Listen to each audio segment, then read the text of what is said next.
Kazé aujourd'hui, Brain Cities, Big Up Angela encore. Merci Salut Angela. Kazé. Salut, Kazé, salut tout le monde. Vous m'entendez? tu Yes. sais que Ok. tu sais que tu peux faire la petite vague Eh quand oui. tu viens. Ah oui, c'est vrai. Des deux côtés. Comment ça va? C'est chaud, hein? Je vois là, c'est passionné. L'élection aux États-Unis, Ah, ça, c'est du kérosène, quoi. C'est du Ouais, kérosène. je veux surtout pas que après les gens se méprennent parce que à force de parler de ça et tu vois d'essayer de donner un peu tout ce qui se passe, les gens croient que tu prends une direction ou que tu vas prendre parti pour un tel ou un tel. Donc on essaie d'expliquer un peu que on veut juste donner une autre perspective à ce qu'on nous dit et pas rester bloqué malheureusement dans tout ce qu'on veut nous faire croire. Non, c'est vrai que c'est important parce que je pense que le gros problème que nous avons aujourd'hui, c'est que la passion a pris le pas sur la raison. Et non seulement, en fait, on communique uniquement sur la base de nos émotions, en même temps, c'est normal parce que les médias qui sont ceux qui construisent finalement la réalité aujourd'hui, bah, incitent les individus, en fait, à réagir finalement. Donc, on va créer des événements, en tout cas, on va projeter, en fait, des événements ou des bribes d'informations. Et ces bribes d'informations, en fait, vont impacter chacun d'entre nous, en fait, d'une certaine façon, générer des émotions et ensuite, c'est le trigger, en fait, c'est le crochet qui est utilisé pour nous emmener dans une direction ou dans l'autre. Moi, j'ai pour règle, en fait, dès lors qu'on essaie de m'empêcher de raisonner et dès qu'on commence à parler, en fait, à mon cœur, il est impatient, il est passionné, il est toujours en colère. J'essaie justement de prendre de la distance. Et, et dans ce que j'écoutais de ce que vous disiez tout à l'heure, malheureusement, on n'a pas tous la chance de pouvoir quitter le travail à 16h ou 17h quand on le veut, ou bien commencer à travailler à 11h et finir à minuit. Il y a des personnes qui malheureusement doivent faire du 8h, 19h, 8h, 20h parfois. Elles rentrent chez elles, elles sont épuisées, et elles n'ont pas le temps de prendre du recul par rapport aux événements. Et je pense que ça fait partie des inégalités. On parle souvent d'inégalités sociales, et je pense que c'est ça en fait. La principale inégalité, c'est le temps finalement, la capacité qu'ont les individus à avoir du temps pour eux, pour le temps de la réflexion, le temps de la, comment dirais-je, de la pacification du cœur, pour justement laisser de l'espace en fait au cerveau et pour que celui-ci puisse. Bah, tu penses pas un peu aussi que tout est fait pour qu'ils aient pas le temps? Mais tout est fait pour que nous n'ayons pas le temps, nous tous, et que Ouais, ouais, on soit toujours en ils ont pas le retard, temps. C'est nous, hein. on soit toujours en retard et en réaction. Et si on doit regarder les choses de façon objective, on est à une époque où les médias sont devenus partisans. C'est le chaudron dans lequel les puissants, et quand je dis les puissants, bon bah normalement, si on était dans un modèle démocratique parfaitement équilibré, il devrait être impossible à une personne comme Jeff Bezos d'acheter un média. Or, aujourd'hui, Jeff Bezos a acheté l'un des médias les plus importants aux États-Unis, il a acheté le Washington Post. Ah ouais, je savais pas ça. Et donc, lorsqu'on est à la fois l'homme le plus riche du monde et qu'ensuite on est également l'homme qui possède l'un des médias qui fait les opinions politiques et qui se trouve à Washington, on voit bien en fait les conséquences que ça peut avoir. Et, et c'est vraiment important pour les auditeurs et ceux qui nous regardent ce soir Bolo. de bien comprendre ça en fait. Bolo. De bien comprendre en fait que les informations que l'on reçoit sont finalement en fait des constructions. C'est une narrative qui est construite et qui correspond finalement à des agendas qui soient politiques ou économiques, parce que bon, bah, ce qui domine tout aujourd'hui, c'est quand même le marché. Donc voilà, c'est juste pour rejoindre un peu la discussion, et j'ai vu que vous étiez chaud, alors j'arrive chaud moi aussi, mais posé. Donc ouais, moi je suis content en tout cas d'être là. Tu t'as Content fait une nouvelle fois. Ouais, bah ouais, merci. Pas subi. Moi, la première question que je vais te poser, c'est est-ce que tu peux te présenter, Bien sûr. dire ce que tu fais, dire qui t'es, dire voilà. Et dédicace à Bibine aussi. Yes. Ouais, Bibi. Libin, c'est alors moi je vais me présenter, donc je suis Kazé Onguéné, je suis le fondateur d'une société qui s'appelle Brain Cities Lab et d'une initiative open source qui s'appelle Data Chain Foundation. Donc Brain Cities Lab, c'est une startup que j'ai créée en 2013 et qui avait pour vocation au départ de régler la problématique de l'appariement, du matching entre des individus ayant des compétences et des entreprises ayant des besoins. Donc, en gros, l'ambition, c'était de faire le travail du Pôle emploi plus rapidement et beaucoup plus efficacement. Donc, on a réussi à le faire d'un point de vue purement technique. Pour ça, il a fallu qu'on itère plusieurs fois. On a fait une première itération, on était très focalisé sur les compétences techniques des personnes. Et on a fait une seconde itération où on s'est aperçu finalement que les compétences techniques, c'était pas suffisant. Et pour ça, il a fallu que j'apprenne une leçon direct du monde réel. J'avais identifié un ingénieur avec un talent incroyable. Il avait le savoir-faire technique. Il savait très bien se présenter en fait à l'oral à distance. Et sauf que le jour où il devait commencer à travailler chez nous, il est arrivé, il était morceau. Pourquoi? Parce qu'il avait passé 5 ans en fait à travailler de chez lui. Donc ça va être une des conséquences possibles qu'il va y avoir avec le Covid et les lockdowns, etc. Il n'était plus capable d'interagir et d'évoluer en fait dans le monde réel au milieu des gens. Donc pour se donner du courage, le mec il s'était déchiré la gueule. Il arrive, il est morceau et moi je peux pas travailler avec lui.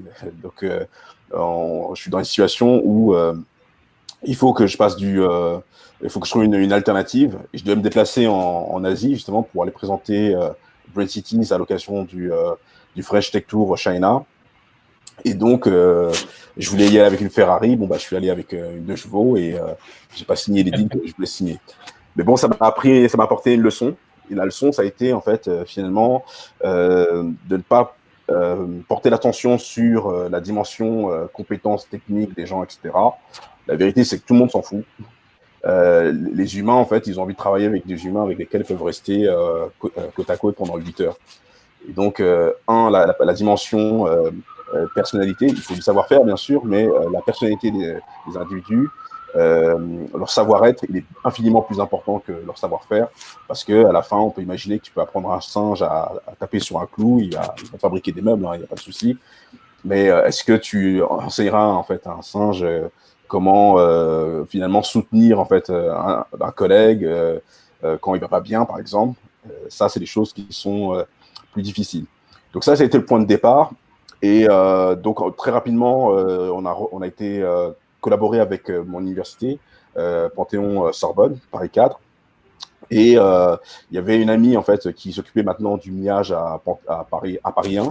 Et donc, pendant 2 ans et demi, on a travaillé avec le CRI, le Centre de recherche en informatique de Panthéon-Sorbonne, avec des chercheurs sur tout ce qui est analyse des intentions, analyse de la personnalité, création de bases de connaissances dynamiques. Donc, il faut imaginer des grosses encyclopédies qui sont spécialisées dans un seul domaine. Et on a commencé à rentrer dans le monde de l'intelligence artificielle par ce biais-là. Donc ensuite, bon, bah, je vais pas faire toute l'historique, mais ça nous a permis d'être accélérés par les plus grandes entreprises au monde, des sociétés comme SAP, des sociétés comme HPE. On a été incubé par Viadeo. On a été l'une des 6 startups sélectionnées par le président Macron quand il a pris ses fonctions. Je crois que c'était en 2017, à l'occasion du Viva Technologies. On a reçu un prix de l'Union européenne, on a levé des fonds, voilà, on a fait plein de choses extraordinaires. On a eu l'honneur de travailler, enfin, on a toujours l'honneur de travailler pour des sociétés comme Porsche, comme Enel, c'est l'équivalent d'EDF en Italie, mais c'est bien plus gros. On travaille avec Leroy Merlin, donc peut-être qu'il y a un ami à moi en fait qui est dans Chanel, qui est de Leroy Merlin, et je le salue, je le remercie pour la chance qu'il nous a donnée. Là aujourd'hui, on déploie notre technologie sur la Hague. Donc voilà, c'est une espèce de croissance continue. et incontrôlée finalement, à la fois dans le développement de la technologie, mais également dans le nombre de cas d'usage qui peuvent être faits de cette technologie. Donc, dans tout ça, comment est-ce que moi, en tant qu'individu, pourquoi je le fais? C'est parce que je pense que j'ai une responsabilité, d'une certaine manière, avec le savoir que j'ai, à essayer, hein, c'est pas dit que je vais réussir, mais j'ai une responsabilité à essayer d'utiliser mon savoir pour construire une société plus inclusive, plus juste, et qui permette à chaque individu, finalement, d'avoir la grille de lecture nécessaire, en fait, pour qu'il comprenne la réalité dans laquelle il évolue. Et on parle maintenant d'une réalité qui non seulement est multiple, puisque chaque média, chaque pays crée, en fait, une des couches de cette réalité, et parfois tu n'as pas accès en fait aux autres couches, donc tu ne comprends pas vraiment dans quel univers tu es en train d'évoluer. Mais en plus de ça, ce sont souvent des réalités qui s'opposent, parce qu'il y a la réalité des médias, des mainstream, ce qui se passe à la télévision, il y a la réalité des médias, des réseaux sociaux, et tout ça. Il y a la réalité. Et la réalité, en fait, qui parfois est beaucoup plus simple. Les gens aiment le pouvoir, et avec le pouvoir, on a de l'argent, et avec l'argent, en fait, on peut faire beaucoup plus de choses, tout simplement. Et donc, c'est très compliqué, en fait. Enfin, c'était très compliqué pour moi quand je me suis éveillé à ce constat. C'est un constat de déchirure, finalement, de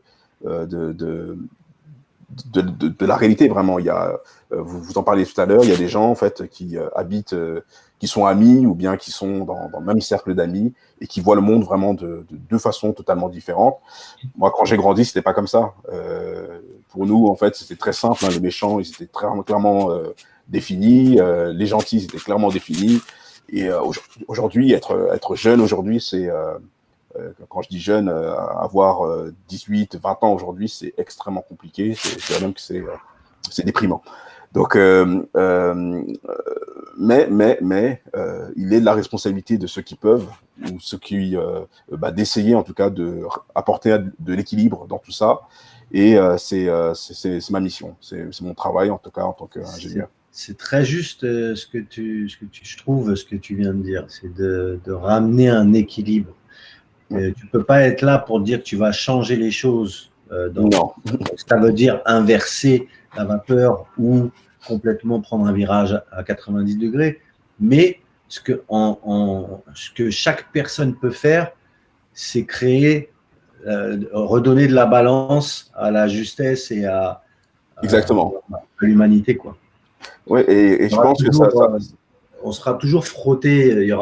Il y aura toujours le con ou le mec bête et méchant, ou la meuf bête et méchante qui te sortira le petit truc. Il sait comment tu vois. Ouais, absolument, oui. Ouais, voilà, ou la personne qui va te faire le petit croche-pied, tu vois, quand tu es presque arrivé au bout. Non, elle veut pas, parce que tu vas plus vite. Donc, petit croche-pied, attends, bouge pas. Hop, comme ça, va pouvoir passer. Ouais, c'est vrai. Et ça, c'est une chose, finalement, qu'on nous a inculqué, en fait, depuis toujours, hein. Il faut être le premier de la classe, il ne faut pas être le dernier de la classe. Enfin, un ensemble de comportements, finalement, qu'on a programmés pour avoir un plus grand contrôle, finalement, sur nos comportements. Et si tu peux programmer nos comportements, tu peux également, en fait, programmer les résultats de ces comportements, donc nos réactions. Et ça veut dire programmer la façon dont on va voter, programmer notre capacité à obéir, en fait, lorsqu'on dit, en fait, là, c'est fini, tout le monde rentre chez lui, etc. Même si parfois la science ne soutient pas, en fait, ces hypothèses. Soutenir notre capacité à nous opposer, en fait, à un groupe de nos pairs, finalement, de nos concitoyens. Donc, en créant donc les conditions nécessaires pour créer de la peur, créer de l'animosité, et donc créer de l'agressivité. L'un des collègues d'Angela, Patrice, on a fait un podcast l'été dernier cet été, l'été dernier, et c'était sur le sujet de l'ethnocentricité de l'information. Et l'ethnocentricité de l'information, c'est la création en fait d'une information qui ne reflète que le point de vue en fait d'un groupe ethnologique, voilà. Donc en gros, c'est les Européens qui présentent, ou les Européens ou les Américains, c'est plutôt les Américains qui vont présenter en fait une perspective unique sur l'ensemble du monde, en fait, imposer, pardon, une perspective unique en fait de ce qu'est la réalité sur toute la planète. Et donc c'est lorsque on va dire voilà le Covid par exemple c'est pas dangereux, voilà, donc c'est la perspective en fait unique qui est poussée sur l'ensemble en fait de la planète, alors qu'en réalité ça va être peut-être dangereux pour des personnes qui sont dans les zones tropicales. Ça va être moins dangereux pour les personnes qui sont dans les zones tempérées. Ça va être dangereux pour les gens qui sont en ville. Ça va être, voilà, il y a une complexité en fait dans la réalité qui bien souvent n'est pas reflétée. J'ai pris le Covid exprès et j'ai pris la position de dire en fait que c'est dangereux exprès également, évidemment. Mais l'idée étant ici de bien comprendre que la narrative en fait fait partie finalement de cette ethnocentricité, puisqu'on raconte l'histoire selon le point de vue en fait d'un Américain ou selon le point de vue d'un Chinois, et comme on a les moyens, comme on contrôle les moyens de diffusion, parce qu'on a Google, on a Facebook, on a Twitter, ou bien on a Yongyu, non pas Yongyu, c'est quoi, QQ, Baidu et WeChat, on est capable d'imposer en fait la perspective de façon globale et de façon unilatérale. Et c'est ça, on l'a déjà, ça s'est déjà vu pour ceux qui connaissent. Hein, c'est comme pour les radios. Quand plus on va passer un morceau par jour, plus ça va rentrer forcément dans le crâne. Absolument. On appelle ça du bourrage de crâne, et on se dit mais non, c'est pas parce qu'on le passe tous les jours que moi quand j'aime pas un truc, j'aime pas. Mais si, à force de l'entendre tous les jours, il y a un moment où tu vas le fredonner, que t'aimes ou que t'aimes pas, mais tu vas le retenir. Et c'est là où on t'attrape. Ouais. Et ben c'est pareil avec ce que tu disais, c'est un peu le même. C'est le même mécanisme, effectivement. Mécanisme, ouais. C'est le même mécanisme. Et la vraie question aujourd'hui, c'est comment est-ce que nous, les citoyens, les individus, comment on fait pour résister à ça? Parce que bien évidemment, on n'a pas les moyens, on n'a pas. Alors, j'ai vu sur Internet que tu pouvais prendre du papier aluminium et que tu mettais une tête dedans. Et suivant si c'est 3, 4 ou 5G, il faut que tu mettes plusieurs couches. Non, clairement, ouais. Il y a des gens, moi je connais des gens qui n'ont pas la télé et qui ne regardent pas la télévision et qui ne regardent pas les réseaux sociaux. Le problème, c'est que quand tu vis comme ça, moi ça m'est arrivé, hein, même moi ça m'est arrivé. Je suis à un repas, c'était pas plus loin, c'était le dernier repas public que j'ai pu prendre, c'était avec Angela. Elle me parle d'une chose dont j'ai pas entendu parler. Il s'agit en fait des attentats à Nice. J'étais pas au courant. Donc c'était sûrement partout à la télévision et partout à la radio. Au couteau, hein. Oui, voilà, j'étais pas au courant en fait. J'étais pas au courant. Et en réalité, c'est pas plus mal. Je t'avoue que moi non plus, j'étais pas au courant. Alors que je regarde régulièrement, tu vois, les infos sur State ou en France en ce moment. Ouais. Donc c'est arrivé un peu. Oui, voilà, c'est assez sporadique et c'est en combinaison en fait avec des décisions politiques également. Et à rajouter, c'est que le même scénario est arrivé dans plusieurs pays d'Europe. Seulement en Europe, mais exactement le même scénario. Je vous dois une vidéo d'ailleurs sur ce sujet, je vous la partagerai après. Mais ce qui est le problème, c'est pas le propos ici, c'est pas de décider ou non si c'est une manipulation ou pas une manipulation. Ah non, non. Ce qui est le problème, en fait, moi ce que je déplore, c'est les effets, en fait, de ce genre d'occurrences hasardeuses, d'événements hasardeux, sur la confiance, en fait, des citoyens qui sont silencieux. On est silencieux, mais ça ne veut pas dire qu'on approuve. Donc, les citoyens qui sont silencieux, qui observent ça et qui, évidemment, se posent des questions et, évidemment, essaient de comprendre pourquoi, en fait, à un moment où le pays va mal, où émotionnellement, les gens sont fragiles, pourquoi est-ce que c'est maintenant qu'on nous pousse, en fait, ce genre d'informations et pourquoi c'est maintenant qu'il y a, en fait, cette recrudescence, en fait, d'événements de ce genre. Et poser la question, déjà, c'est déjà rompre la narrative, détruire la narrative et sortir de la programmation.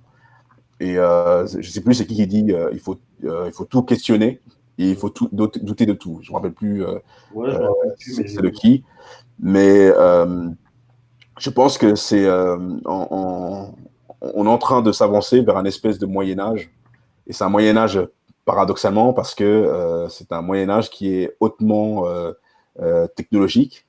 Donc, au Moyen-Âge, on faisait la chasse, je crois, on faisait la chasse aux sorcières, aux hérétiques.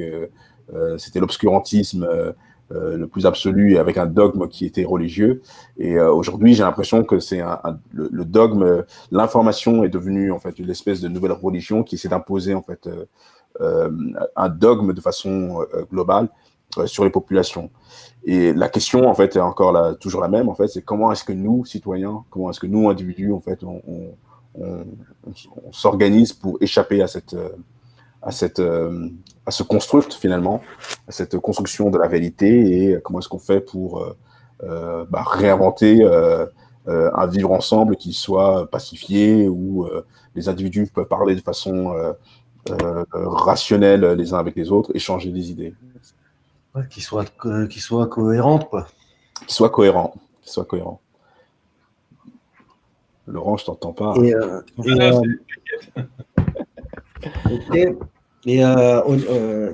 J'avais un truc, mais c'est parti. Je voulais te laisser finir. Ouais, j'ai fini. Mais non, c'est très juste. Mais ouais, en fait, ce qui s'est passé quand il y a eu ça a déclenché le plan Vigipirate. Voilà, exactement. Et qu'est-ce qui manquait, qu'est-ce qui leur manquait pour pouvoir appuyer un peu plus ouais, absolument. En rajoutant les restrictions, en mettant les restrictions sanitaires, en ajoutant le Vigipirate, tu as un cocktail de liberté qui a été coupé. Vite fait, comme ça. Et en sachant que c'est jusqu'en février, je crois. Ouais. Et que là, pour passer aussi encore certaines lois, ils sont encore en train de parler de 49.3. Donc, moi, c'est tout ça. Quand je regarde de loin, parce que moi, je ne suis pas bouffé par toutes les infos aussi que vous avez quand vous allumez la télé ou Internet et tout ça. Je n'ai pas les fils d'actualité que vous avez. Donc, ça me permet, c'est pour ça que je vais voir un peu toutes les chaînes, que ce soit France 24, CNews et compagnie. Je vais voir toutes les chaînes pour faire une idée et je vois qui va dans quelle direction et qui met en valeur ou descend plus tel ou tel truc. Après, je me fais mon idée. Je ne vais pas dire que c'est juste ou quoi, mais au moins, il y a un peu plus de perspective, en tout cas. Et du coup, quand j'ai vu tout ça se passer, bien sûr que la première des choses, tu dis putain les cons, tu vois, et condoléances aux victimes, tu vois, aux familles des victimes. Mais encore une fois, on a buté le mec, on ne pourra jamais savoir vraiment ce qui s'est passé. Là, c'est même pas un mec encore qui a une arme à feu ou qui a quoi que ce soit, c'est au couteau. Chaque truc, c'est au couteau. Donc, est-ce qu'on ne pourrait pas leur donner des lance-pierres aux flics, qu'ils évitent de nous l'abîmer, qu'on puisse lui poser des questions au gars et savoir pourquoi et comment. Je pense que c'est tous ces trucs-là qui font que pas, bah, déjà tu te poses des questions, mais en plus, ça aide pas. Ça te met de la fumée devant la gueule et c'est frustrant parce que y a plein de gens qui laissent couler, qui s'en foutent en fait de tout ça. Ce qu'ils veulent, c'est un coupable et une fois qu'ils ont le coupable, ça y est, on parle plus de rien. Mais ça se trouve derrière, il y a d'autres choses. Peut-être que on combat pas le J'ai vu une quote hier, je crois, c'est on combat pas le terrorisme avec des armes, mais mais avec la réflexion et, Ouais. et avec l'ouverture. Parce que s'il y a du terrorisme, c'est qu'il y a des choses, il n'y a pas de fumée sans feu, comme on dit. Donc plutôt que d'aller essayer de combattre et d'aller faire la guerre au terrorisme, il faudrait peut-être essayer de comprendre ce qu'il y a et essayer de trouver de calmer les mots ben voilà, en envoyant. On a des diplomates, on a une structure normalement qui est faite pour ça aussi. Donc c'est tout ça. Si vraiment ils veulent du bien pour nous, pourquoi tout ce qu'ils font, ça va dans le sens inverse? Non, mais je pense que on avait commencé en fait à en parler en fait lors de la discussion précédente. Il y a deux problèmes en fait que je vois. Le premier problème, c'est que nous, citoyens, on ne participe plus en fait à la discussion politique. Nous n'y prenons plus part. D'une certaine manière, en fait, on s'en est éloigné, on s'en est désintéressé. C'est la première chose. La deuxième chose, c'est on fait face à une centralisation accrue des pouvoirs aujourd'hui entre les mains de très peu de personnes. Je faisais la blague en fait en disant voilà il y a 40 personnes qui ont voté le confinement en fait au Sénat et c'était à 4 heures du matin. Mais c'est quasiment ça, on en est pratiquement là. Et donc moi, je pense que la démocratie est malade. C'est un modèle, en fait, aujourd'hui, qui arrive à bout de souffle. Non pas que ce soit un mauvais modèle. Je pense que c'est le meilleur modèle qu'on a inventé en attendant de trouver mieux. Mais je pense qu'aujourd'hui, on n'est plus, en fait, à l'époque où il y avait des grands patrons bourgeois, en fait, qui contrôlaient, en fait, des villes entières et qui pouvaient imposer leur volonté, en fait, à des centaines de milliers de personnes. Aujourd'hui, on parle en millions, nous sommes des millions de personnes.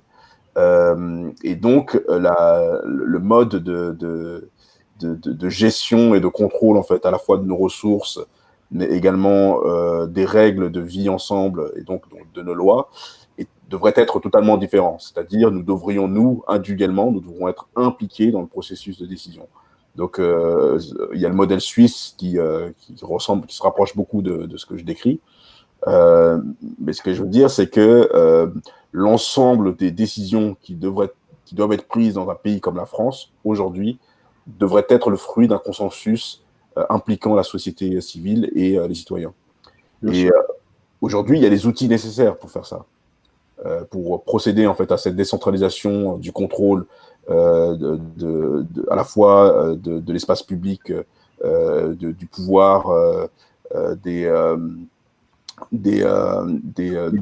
ressources, des banques, de la finance, etc. Les outils existent. Le premier outil, évidemment, auquel on pense aujourd'hui quand on parle de décentralisation, c'est la blockchain. Mais la blockchain, en réalité, ça n'est pas la décentralisation. La blockchain, c'est un outil qui permet, en fait, la sécurité. Voilà, la sécurité. Les pistes. Ça permet de l'historisation, la notarisation, etc. Mais en réalité, ça ne permet pas nécessairement en fait, de la décentralisation. C'est possible de créer un réseau extrêmement centralisé. Moi, quand je regarde Bitcoin aujourd'hui, et si on observe en fait, les 100 premiers wallets détenant du Bitcoin, on peut s'apercevoir en fait, qu'ils ont des mouvements qui sont synchronisés. C'est-à-dire ils prennent des décisions de façon groupés, organisés, ce qui veut dire qu'a priori, ils se connaissent. A priori, ils se connaissent et donc, ils sont capables de faire bouger le marché et faire bouger le marché, en fait, dans leur intérêt. Donc, pour moi, c'est pas réellement un réseau, c'est une première version, mais ça n'est pas un réseau réellement décentralisé dans le sens où le pouvoir qui est exercé par ceux qui font partie de ce réseau n'est pas équitablement ou équivalemment en fait réparti. Voilà.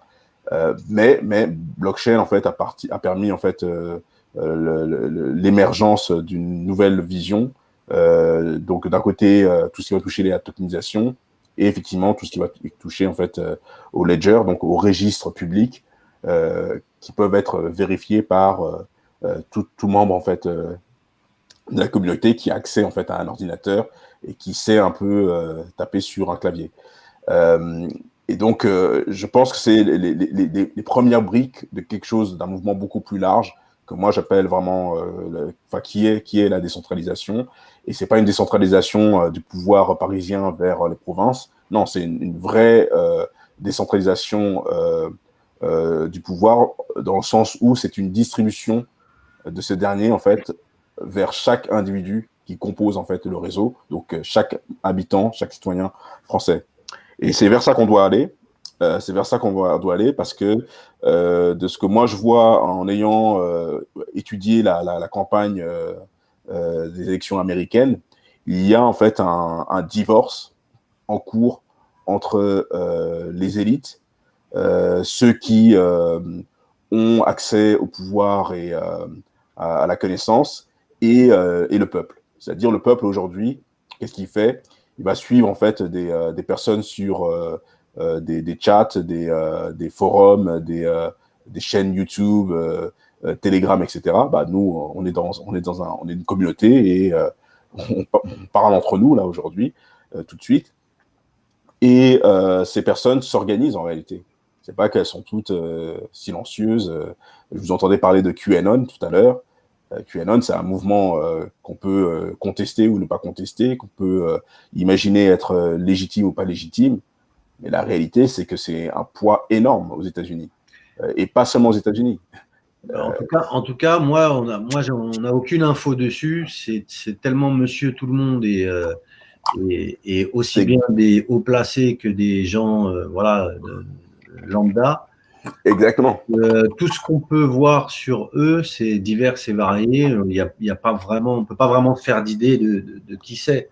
Et c'est pour ça que je dis qu'ils sont extrêmement puissants. C'est le principe même en fait des réseaux en fait décentralisés. Voilà, décentralisés. Et il n'y a pas une seule personne en fait qui peut être taxée d'être celui qui organise, celui qui contrôle, celui qui possède ce mouvement.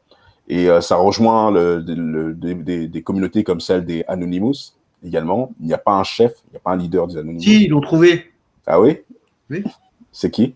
Je sais pas, un petit jeune là, ils l'ont serré au State, justement. Ils ont dit, tiens, c'est lui. Ah, ok. Ils ont dit, il est là, c'est lui, tac. C'est lui. C'est lui, Anonymous. Ils ont serré Anonymous. Ouais, c'est fini, Anonymous, c'est réglé. Ouais. C'est beau, c'est génial. Et donc, Il était en Floride, non? Il était dans une villa. Quand j'ai vu ça à la télé, j'ai pouffé de rire. Dans une villa à 15 millions de dollars. Il a un masque, il a un masque, c'est lui. Ouais, c'est bon, ils ont retrouvé son blouson bleu, sa capuche, c'est gênant. Et ses chaussettes vertes. C'est un schtroumpf. Ouais. Non, donc, en tout cas, moi, je pense qu'on est à ce point-là, en fait, où les États, je parle des États et je parle pas des nations. Hein. Pour moi, c'est deux choses différentes. Et il faut vraiment pas les mélanger. Je pense que la notion, en fait... Oh, le chat est bien calme. Ouais. Je pense que les États-nations ont une chance, en fait, de durer, en fait. Mais parce que des personnes, en fait, comme nous, en fait, on a un attachement très fort à la France, en fait. De la même manière, on a un attachement très fort aux États-Unis, on a un attachement très fort à l'Europe. Et c'est des espaces, en fait, qui ont des particularités que nous voulons conserver d'une certaine façon et que nous soutenons et dont nous voyons, en fait, la valeur ajoutée pour la communauté de l'espèce humaine. Parce que, évidemment, moi, quand je vais en Thaïlande, j'ai envie d'être en Thaïlande, j'ai envie de me sentir en Thaïlande et j'ai envie, en fait, d'être immergé dans la culture thaïlandaise. Quand je vais en Inde, qui est un continent que j'adore. Quand je bouge d'un état à l'autre, du nord au sud, etc., je veux sentir les différences et je veux sentir les particularités. Rien ne m'effraierait de plus, en fait, plus que finalement parcourir le monde et parler toujours la même langue, voir toujours la même religion, ne pas avoir en fait de contact avec la monnaie locale aussi, parce qu'il y a des endroits où tous les échanges sont électroniques. Mais si tu vas en Suède, ton cash ne sert à rien. Si tu vas en Inde, tu as intérêt à avoir un sac de cash, quoi. Et c'est les particularités qui sont extraordinaires. Et pourtant, les deux pays, en fait, ont un dynamisme dont ils ne peuvent pas rougir, finalement. Et tout ça pour dire, en fait, que je pense qu'aujourd'hui, en fait, il y a les moyens, en fait, de préserver tout ça. Mais ça passera certainement, en fait, par la capacité de chacun à participer à la discussion, à soumettre, en fait, des propositions à nos gouvernants, à nos élus, à les faire remonter et à avoir un pouvoir, en fait, d'application. Je pense que le problème qu'on a aujourd'hui, c'est que d'un point de vue purement technique, d'un point de vue purement légal, les peuples ne peuvent pas soumettre leur gouvernement. Aujourd'hui, en fait, c'est nous qui sommes soumis, mais techniquement, on n'a pas la possibilité de soumettre nos gouvernements. On va manifester, mais on sait bien que la manifestation, en fait, ne sert à rien. Tu vas bloquer le pays, mais à la fin, tu vas pénaliser, en fait, celui qui se lève à 5 heures du matin tous les jours, qui doit rentrer, en fait, à 20 heures, et qui peine, en fait, à joindre les deux bouts, en fait, dans le mois. Et donc, je pense qu'il faut qu'on repense, en fait, le modèle, en fait, peut-être rajouter, j'en parlais il y a quelques jours, en fait, il faut peut-être rajouter une nouvelle chambre, il faut créer une nouvelle chambre, la chambre du peuple, où le peuple a la capacité, en fait, de superviser les décisions qui sont prises par les personnes qu'elle a élues, s'assurer, en fait, qu'il n'y a pas de cas de bourrage d'urne ou de comment ça s'appelle de soudoiement, de corruption. Voilà. Une chambre dans laquelle, en fait, le peuple aura la possibilité, en fait, de co-définir c'est quoi le consensus, en fait, social collectif. C'est quoi être français aujourd'hui, c'est quoi la France aujourd'hui. Est-ce que être français aujourd'hui, c'est métro boulot dodo, et ça s'arrête là. Peut-être. Dans ce cas, peut-être qu'on va de plus en plus ressembler, en fait, à l'usine du monde, en fait, qu'est la Chine. Ou est-ce que être français, c'est avoir le droit de manifester sans risquer, en fait, de se faire péter le nez, c'est avoir la chance d'avoir une éducation de qualité. Donc c'est pour ça que on parlait la dernière fois, quand on parlait des espaces publics qu'on doit réoccuper. Pour moi, le domaine de l'éducation, c'est un espace qui est vital, et c'est un espace dans lequel, en fait, les parents, en fait, nous avons totalement abandonné. Nous ne sommes pas assez exigeants quant au programme, en fait, qui est proposé à nos enfants. Parce que aussi, oui. Ce que j'ai remarqué dans l'éducation nationale, c'est que avant on avait on nous apprenait à réfléchir de nous-mêmes. Là, pour un peu parler de ma vie personnelle, j'ai un fils de 6 ans qui est au CP, et aussi loin où je me rappelle dans mes cours élémentaires, je n'ai jamais appris autant de poésie que lui, il en apprend. Il a une poésie à apprendre toutes les semaines. Et on peut se poser la question, moi je me pose la question, pourquoi ? Est-ce que ce serait pour l'obliger à travailler sa mémoire pour qu'il puisse faire sans comprendre ? C'est-à-dire qu'on va lui apprendre à faire, et peu importe s'il comprend ou pas. Moi, je pense que c'est ça. Parce que même dans la technique d'apprentissage de la lecture, c'est pas... Ça reste aussi où il apprend des mots-clés avec son. Et il les apprend. Et il n'apprend pas à prononcer, à lire. Il apprend vraiment, il y a des mots qu'ils appellent des mots-outils qu'il doit apprendre. Et après, il doit apprendre la, ba, le. Mais moi, aussi loin, enfin, j'ai même posé la question à mes parents, mais j'ai jamais eu cette technique d'apprentissage. Moi, quand j'ai appris à lire, c'était pas comme ça. Les poésies, j'en apprenais pas, j'en ai déjà appris, mais pas autant. Mais je vous garantis, toutes les semaines, il y a une poésie différente à apprendre. Toutes les semaines. Ah, mais c'est une nouvelle technique, Laurent, qui vient du Kazakhstan et qui permet en fait de pouvoir te soumettre. Parce que c'est ça, en fait, on est rentré dans un truc où ça engage que moi ce que je vais dire, mais dans 20 ans, peut-être qu'un médecin, il va te faire une opération. Tu vas lui dire, mais pourquoi vous avez choisi celle-là, cette technique-là, plus que celle-là? Il va te regarder dans les yeux, il va dire, parce que j'ai appris celle-là. Tu vois? Ouais. Ouais. Ça fait peur. Ah, ouais. Ça fait peur. Ah, c'est assez inquiétant, effectivement, dans cette même veine, en fait. On avait fait un dîner, en fait, avant le mois de juin, ou au mois de juin, c'est pas important.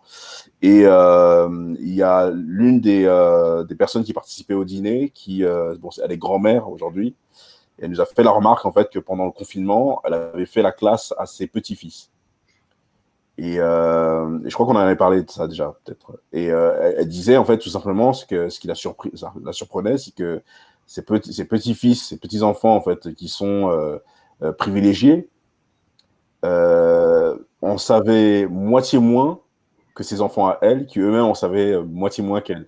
Et que finalement, si eux qui sont privilégiés, qui sont dans des bonnes écoles, etc., en savent moitié moins que leurs parents, elle avait du mal à imaginer en fait ce que ça devait être dans les autres écoles. Et je pense qu'aujourd'hui, on désinvestit dans les deux endroits les plus importants pour notre nation. On enlève de l'argent à l'hôpital. C'est pour ça qu'on est dans la situation actuelle. Voilà, on a définancé en fait l'hôpital, le secteur de la santé, et on enlève de l'argent dans l'éducation. C'est pour ça qu'on ne sera pas capable de saisir les opportunités en fait des nouvelles économies qui vont émerger, et que donc on sera obligé en fait encore une fois d'exporter ou bien d'outsourcer en fait les projets dont on aura besoin ici en France. Mais quand je dis en France, c'est en Europe, hein, c'est quelque chose de général au continent européen. D'exporter ou d'importer, tu veux dire? D'importer les choses qu'on a besoin. On devra outsourcer, en fait. C'est-à-dire, je peux imaginer un système où tu as des ingénieurs qui viendraient d'Asie ou des États-Unis, qui viendraient créer en fait les centrales d'énergie renouvelables dont on aurait besoin parce qu'on n'aura pas investi dans ces domaines-là. On n'aura pas formé les gens dans ce domaine-là. L'exemple le plus absolu, en fait, c'est dans le domaine de la blockchain. En Europe, on est en retard, on est à la ramasse. À la ramasse, ouais, t'allais le dire. Voilà, on est à la ramasse. On aurait pu en fait l'idée ces industries parce que on a une génération d'ingénieurs qui sont extrêmement bien formés, et si l'État avait mis en fait les incentives en fait nécessaires, donc les soutenus la filière, on aurait pu en fait tout simplement investir nous dans les fermes de minage ou dans les exchanges qui font fonctionner en fait cette nouvelle économie qui émerge. Quand on parle de la blockchain, on parle du nouvel Internet. On parle de l'Internet de la valeur et on est déjà dans un autre univers par rapport à ceux dans lesquels on naviguait il y a quelques temps. Et tout ça, ça prépare aussi en fait l'Internet du savoir et l'Internet de la décision. Les gars, je suis désolé, mais là, il faut que je vous donne une news, une super bad news. C'est DJ Duke, pour ceux qui connaissent DJ Duke d'Assassin, qui apparemment est décédé. Eh ben. Ouais, c'était un super bon poteau, franchement, c'est chaud.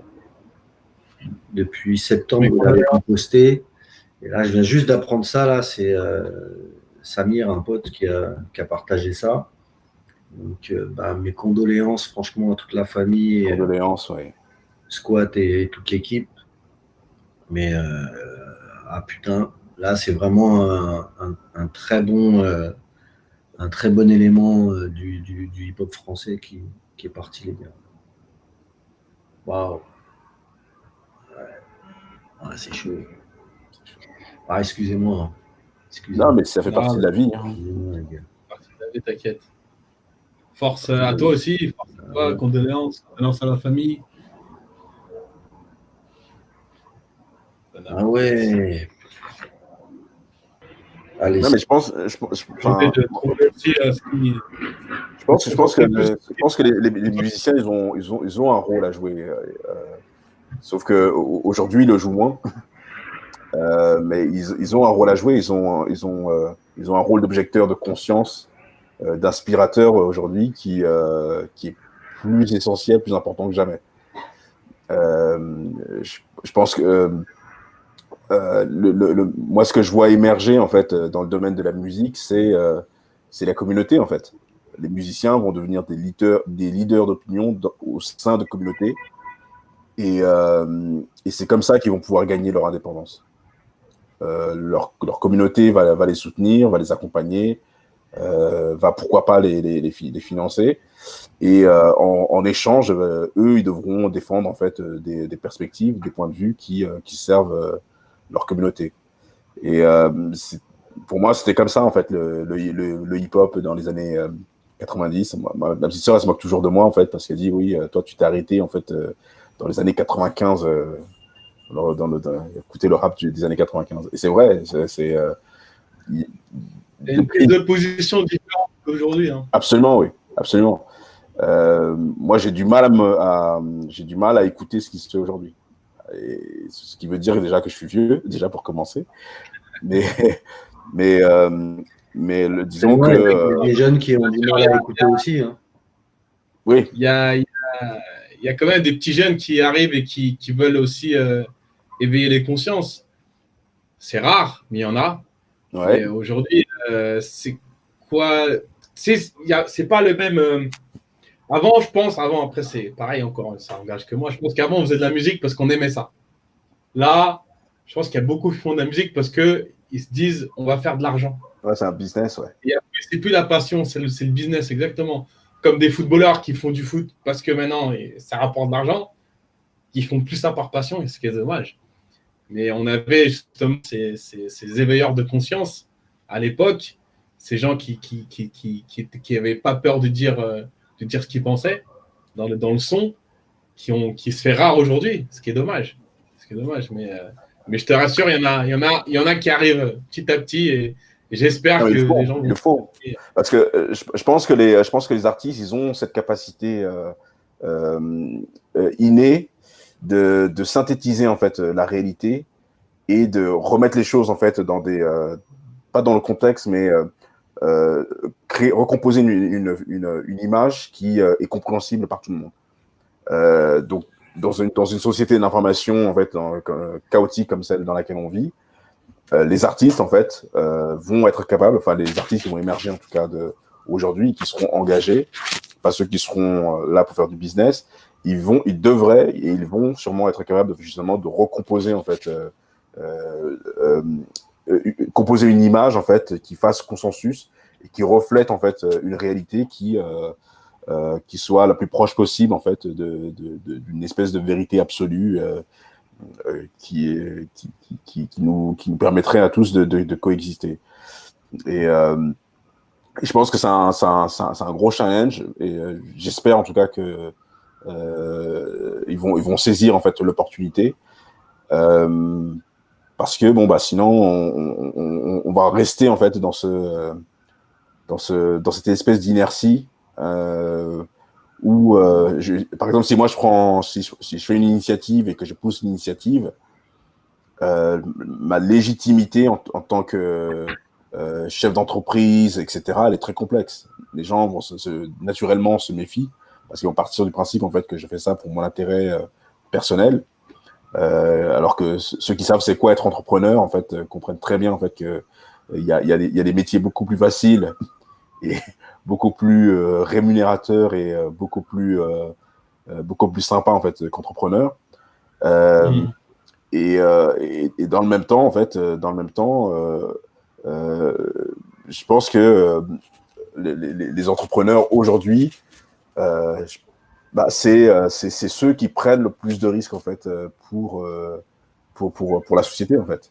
Quand tu tues une petite entreprise, en fait, ce que les gens ne voient pas, c'est que tu tues peut-être 15 personnes ou voire plus. Tu as peut-être une dizaine de fournisseurs qui dépendent de cet entrepreneur et de son entreprise. Tu as les salariés en fait qui ont réussi à prendre un crédit, obtenir un crédit pour acheter une maison, qui ont réussi à changer en fait leur mode de vie, des personnes en fait qui étaient dans des situations d'un point de vue légal en fait précaires en fait qui peuvent obtenir des papiers, hein, tout simplement être régularisés. Les entrepreneurs en fait ils ont cette fonction en fait également d'ajusteur, d'équilibreur ou j'en sais rien, de pacificateur social. Et, et, euh, et je pense qu'il faut les deux. Il faut les artistes qui sont là pour la partie spirituelle, intellectuelle et pour le cœur finalement. Et il faut des entrepreneurs qui sont là pour la raison et qui est capable en fait d'accompagner et de soutenir les gens, quoi. Donc voilà. Yes. Il y a une petite. Alors, je ne sais pas si la personne est là, mais bon, je vais poser un peu sa question. Oui. La crypto, la e-monnaie fait peur aujourd'hui. Oui. Et la question est simple, c'est qu'est-ce que la crypto? Qu'est-ce que la e-monnaie? Est-ce qu'il faut en avoir peur? Est-ce que ça va être la devise de demain? Qu'est-ce qu'on a y gagné à aller investir dans X ou Y? Moi, je pense qu'il faut s'engager dans le domaine de la crypto-monnaie maintenant. Je pense qu'on a encore 3 années pendant lesquelles, en fait, chacun d'entre nous, en fait, on pourra tirer bénéfice de ce courant. Pourquoi? Parce que progressivement, les États, tous les gouvernements du monde, en fait, sont en train de commencer à réglementer le domaine. Ils sont en train de transformer leur propre monnaie en fait en digital currency, en monnaie digitale. Et donc, le réflexe naturel, c'est qu'ils vont tout simplement réduire l'accès à ces monnaies, en tout cas réduire le nombre d'émetteurs de ces monnaies pour qu'il n'y ait pas de concurrence par rapport en fait à leur propre monopole, puisque les États exercent le monopole sur l'impression en fait de la monnaie, de l'argent en fait depuis plusieurs siècles aujourd'hui. Alors la crypto-monnaie, c'est quoi? C'est une version digitale d'un moyen d'échange de valeurs ou de biens. Donc, si on remonte dans l'histoire, si on remonte dans le temps, les coquillages ont servi de ce qu'on appelle de token ou de monnaie. Le riz a servi de token ou de monnaie. Ensuite, il y a eu l'or. Il y a même eu des pagnes dans toute la zone, en fait, chez les Bantous, enfin toute cette population en fait pendant longtemps en fait on échangeait des pagnes en fait tressées d'une certaine façon en fait pour comme continuateur de valeur. Au Guatemala, il y a eu le quetzal, c'est un oiseau. Absolument, oui. C'est plus ouais. absolument.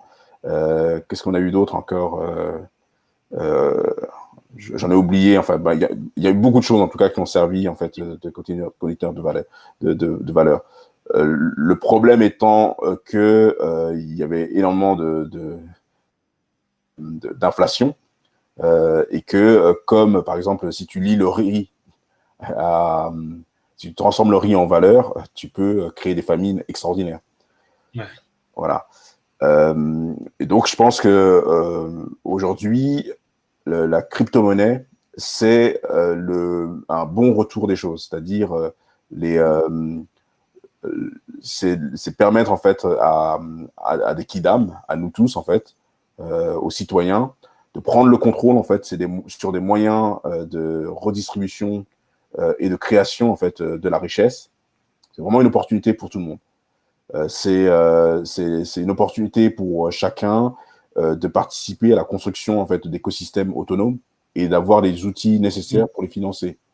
C'est doter en fait chacun ou des communautés entières d'outils pour soutenir en fait les artistes, les philosophes, les hommes politiques qu'ils veulent.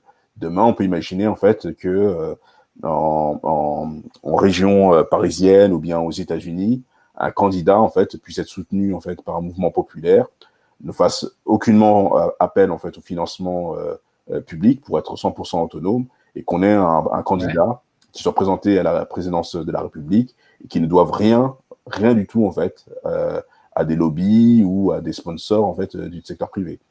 Donc c'est vraiment l'opportunité en fait qu'il y a derrière en fait la crypto-monnaie aujourd'hui.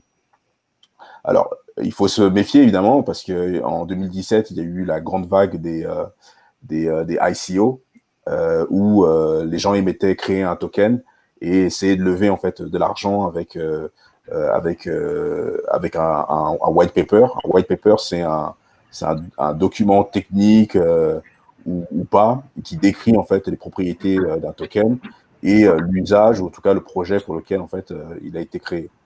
Donc il y a des sociétés qui ont levé des centaines de millions d'euros avec juste un papier et qui ont disparu, mais sauf que dans le domaine de la exactement, c'est ça, le paiement jack. Et ce qui est intéressant, le paiement jack, quand les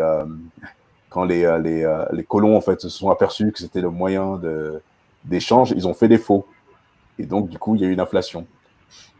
Enfin bref, c'est et ils ont fait des faux. Ils en ont produit en grande quantité, c'est ça que je veux dire.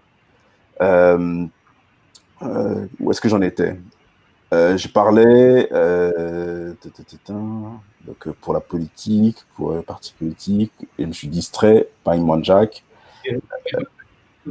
Oui. Pardon, c'est moi qui t'ai distrait peut-être. Non, mais il n'y a pas de mal en fait. Il n'y a pas de mal.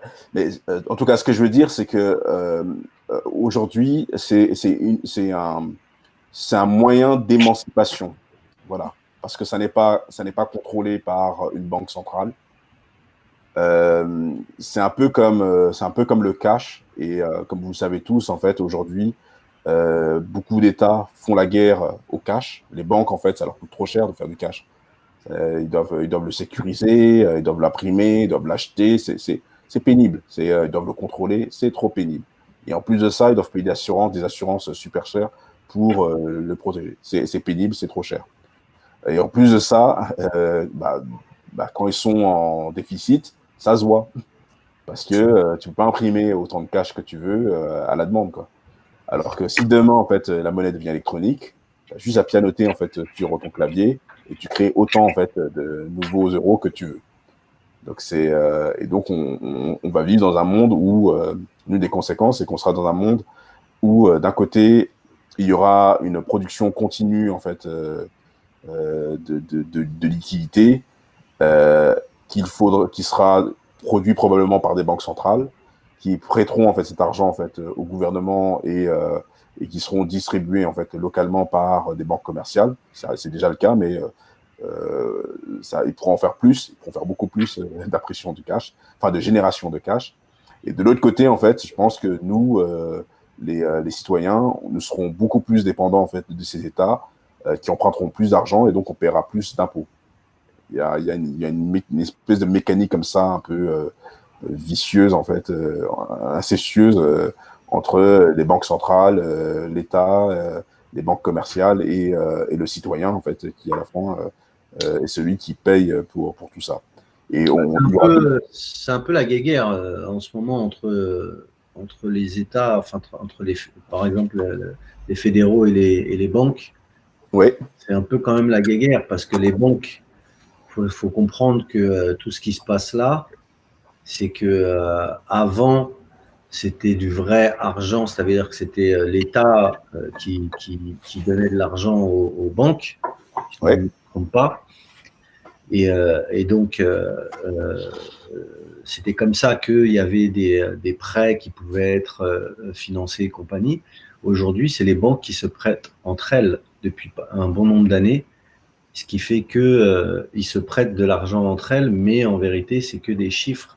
Et Absolument. il y en a une qui prête à l'autre et que le client demain vient demander son argent, bah, il ne peut pas parce que la banque a prêté. Donc, c'est pour ça qu'on a des 24 heures, des 48 heures d'attente des fois. C'est pas pour nous fliquer ou pour attendre ou demander si truc ou machin. Non, c'est bien souvent parce que la banque doit récupérer votre argent Exactement. d'une autre. Et ils jouent comme ça. Toutes les banques sont en fait elles-mêmes en un seul réseau. Après, il y a plusieurs réseaux de banques. Ils se prêtent entre eux. Plus ils ont d'oseille, plus ils peuvent se prêter. Les crédits donc découlent de ça. Et donc il y a eu plein de mouvements là avec la crise. Et aujourd'hui, par exemple, les banques fédérales ici ont retiré aussi de l'argent de certaines banques. Donc certaines banques se sont retrouvées.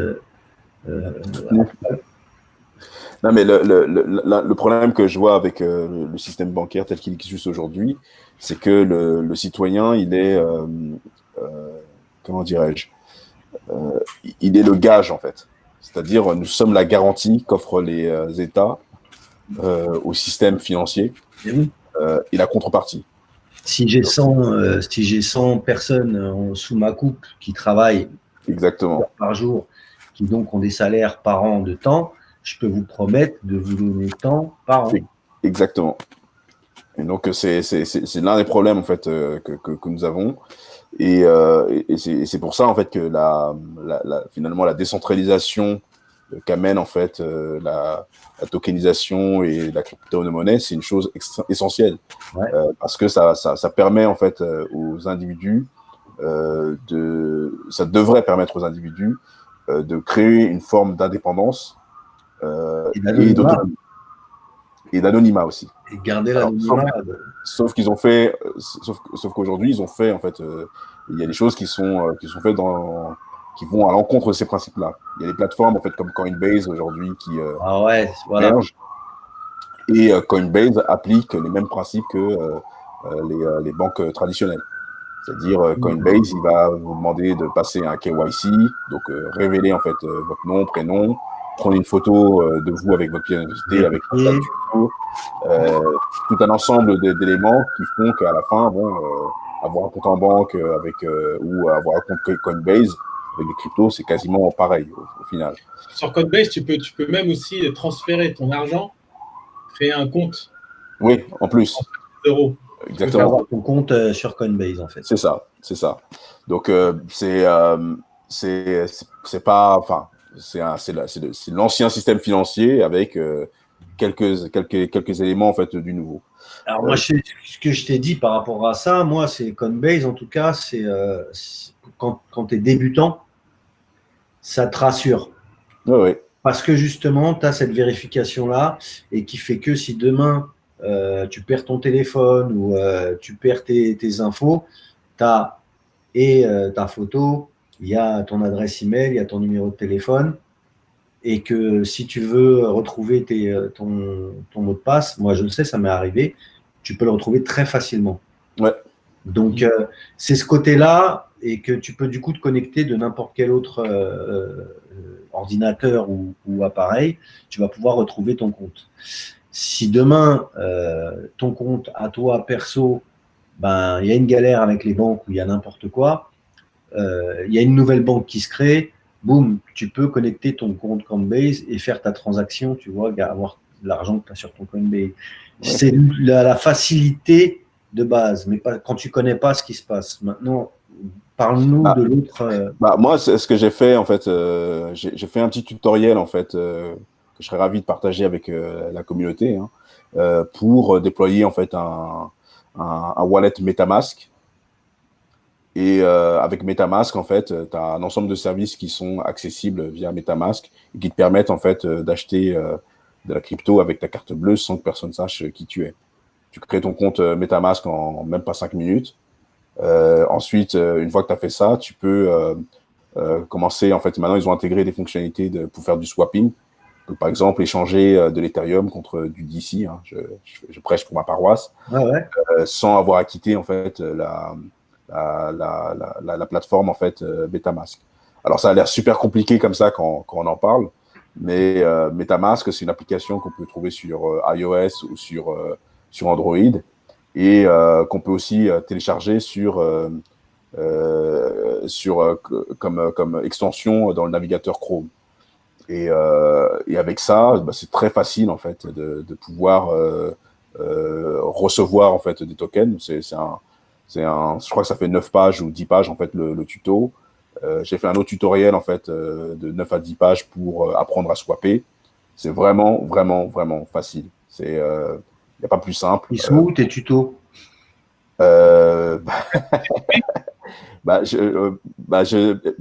Angela ou Bibine, vous m'entendez, n'hésitez pas à partager en fait sur le groupe WhatsApp et non mais même sur Tribu. Ça en commentaire ici.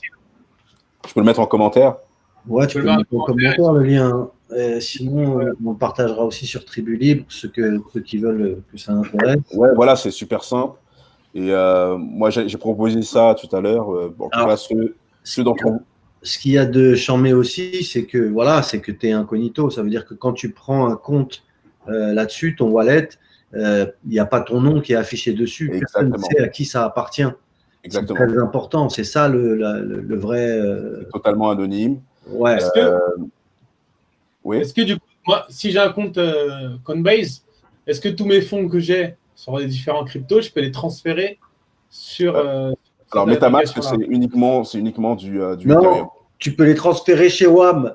Ah oui, pardon, j'ai pas eu le bon réflexe. Et chez moi aussi. Attends, faut dire quand c'est comme ça une question, tu dis bouge pas, je te donne le lien, tu transfères là. Je t'envoie l'adresse de mon wallet. T'inquiète. Non, en tout cas, moi l'idée, en tout cas, c'était une des choses que j'ai proposées hier quand on s'est parlé.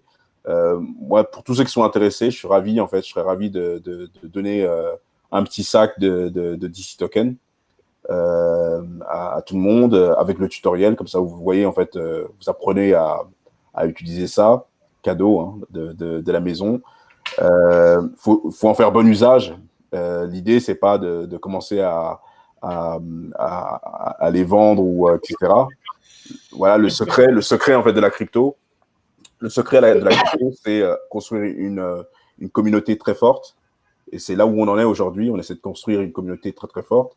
Avoir un projet qui tient la route et qui est là depuis longtemps. Donc, nous, on a commencé en 2017. Si les gens cherchent des articles sur DataChain, Brain Cities, ils vont en trouver, en fait, depuis 2017. Avoir travaillé avec des gens qui sont, comment dit-on, des références dans le domaine. Donc, typiquement, on a des gens comme Iconic Lab en Allemagne, Mike Novogart, ça vous dit rien, hein, mais c'est des superstars, je vous le dis. C'est des superstars. On a le fond FinLab AG, ça vous dit rien, mais c'est des superstars. C'est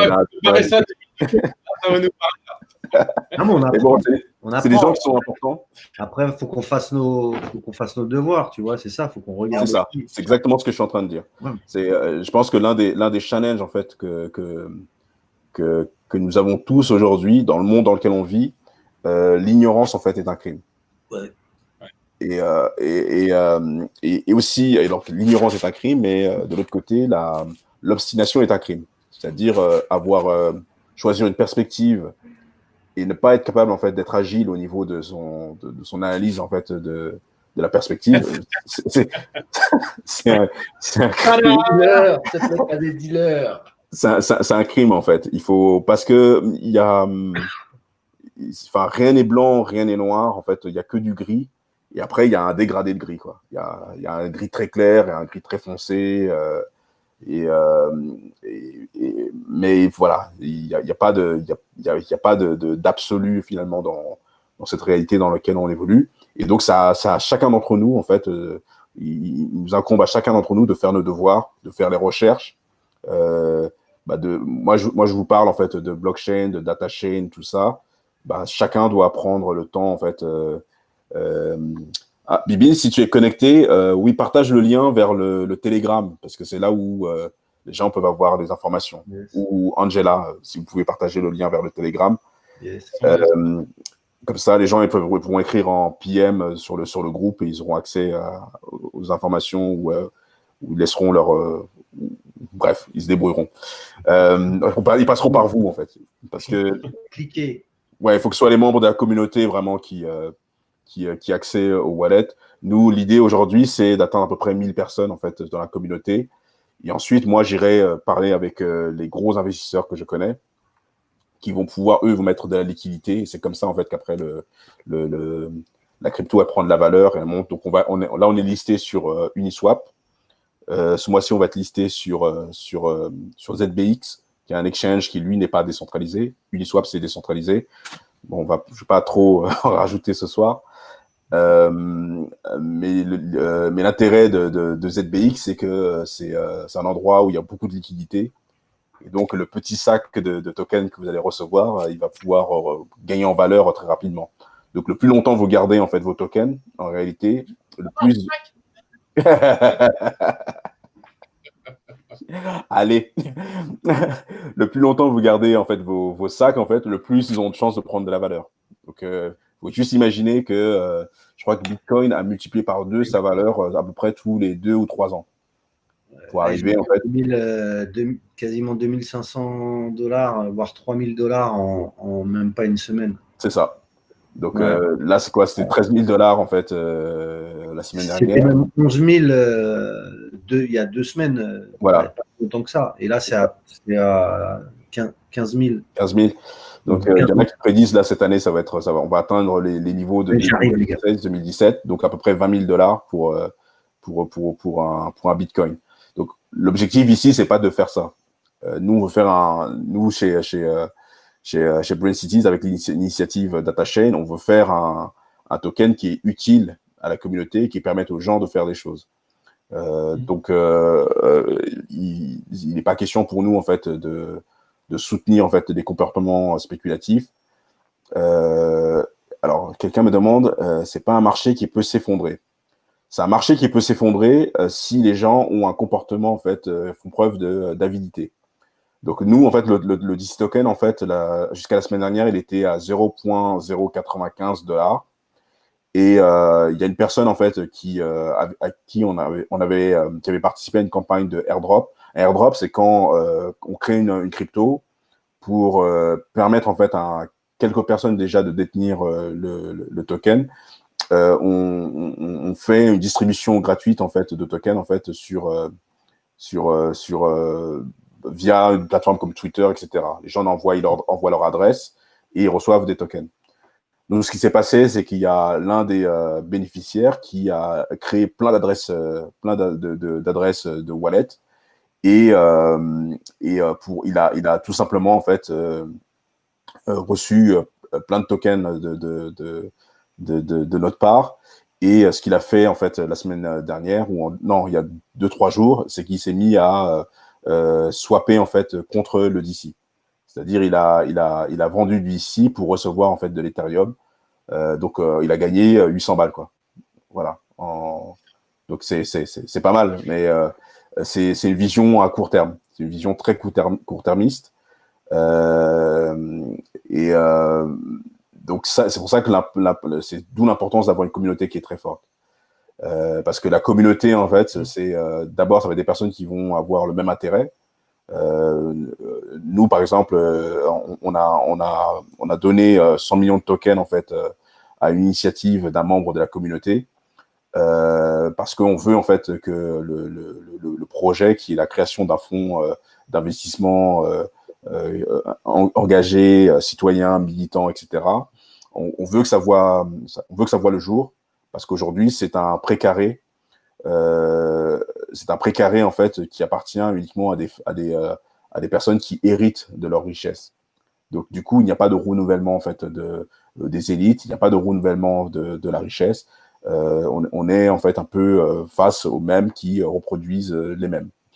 La crypto, en fait, c'est vraiment l'opportunité. C'est pour revenir à la question, en fait, c'est vraiment l'opportunité parce que la force du groupe, la force du nombre, crée la valeur. Et lorsque cette valeur est créée, en fait, on va dire chacun d'entre vous, vous recevez 1200 tokens en fait cette année. Dans un an, peut-être que ça vaut 1200 euros. Dans 5 ans, peut-être que ça vaut 10 000 euros. Dans 12 000 euros. Donc, nous, on a décidé de ne pas aller plus loin que 10 euros, le token. Peut-être qu'on ira plus loin, peut-être qu'on verra que les conditions en fait, nous obligent à aller plus loin et peut-être qu'on ira à 100 euros, peut-être qu'on ira à 1000 euros. C'est pas ça qui est important aujourd'hui. Mais la force du groupe, la communauté, en fait, c'est ce qui va faire que cette crypto va prendre de la valeur.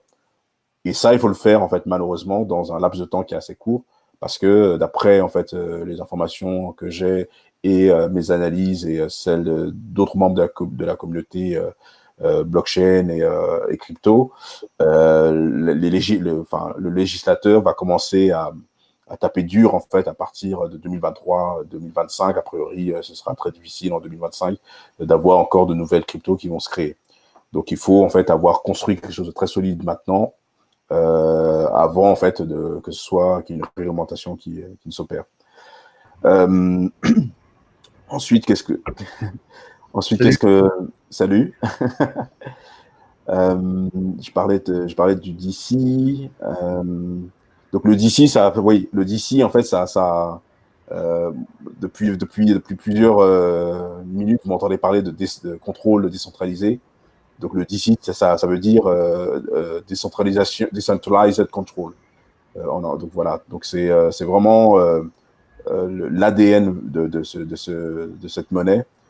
C'est vraiment, elle a pour mission en fait de décentraliser le contrôle sur les moyens de production, sur l'accès et le contrôle des médias, et finalement sur la fabrication de notre réalité. Donc on est en train de fabriquer en fait des t-shirts. Donc on a fait des premières versions qu'on va mettre sur le site sur lequel nous on vend le token. Il faut aller sur dc.datachain.one. Alors comment les banques traditionnelles nous perçoivent? Bibine ou Angela? Super, Vess, merci pour cette question. Donc ça, c'est un t-shirt en fait légendaire. On a fait un hackathon en fait en 2018. On verra si on vous trouvera des vidéos et tout ça. On a réussi à rassembler à peu près 200 personnes en fait pour ça. Et donc c'est un souvenir. Très intéressant de Bess. Ouais, si tu l'as vu. Ouais, je l'ai vu. Comment les banques traditionnelles nous perçoivent. On est l'ennemi en fait. On est l'ennemi parce que en réalité, ce que vous devez comprendre, et c'est pour ça que je vous dis en fait de pas vous embêter avec des comptes chez Coinbase en fait. Votre wallet MetaMask vous transforme en banque.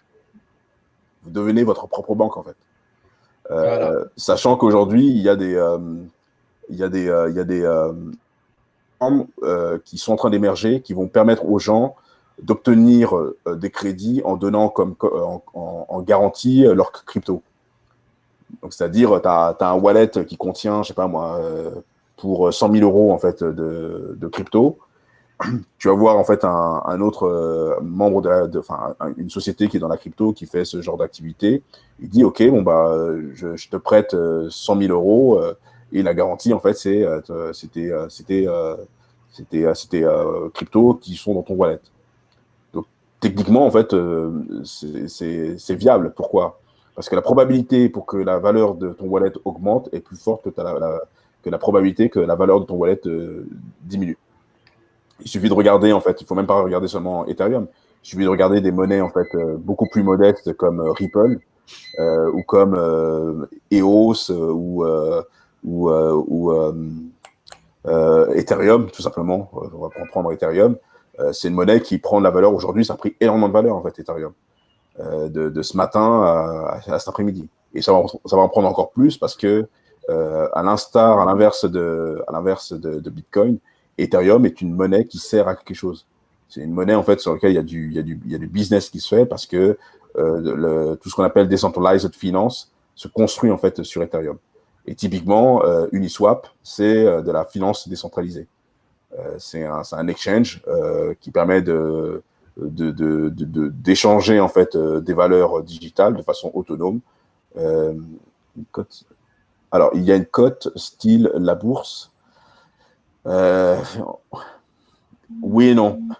Il y a des monnaies, oui, il y a un numéro 1. Qu'est-ce qui fait que ça ne perd pas de valeur, en fait? Qu'est-ce qui fait que ça ne perd pas de valeur? Alors il y a plusieurs facteurs. Hein.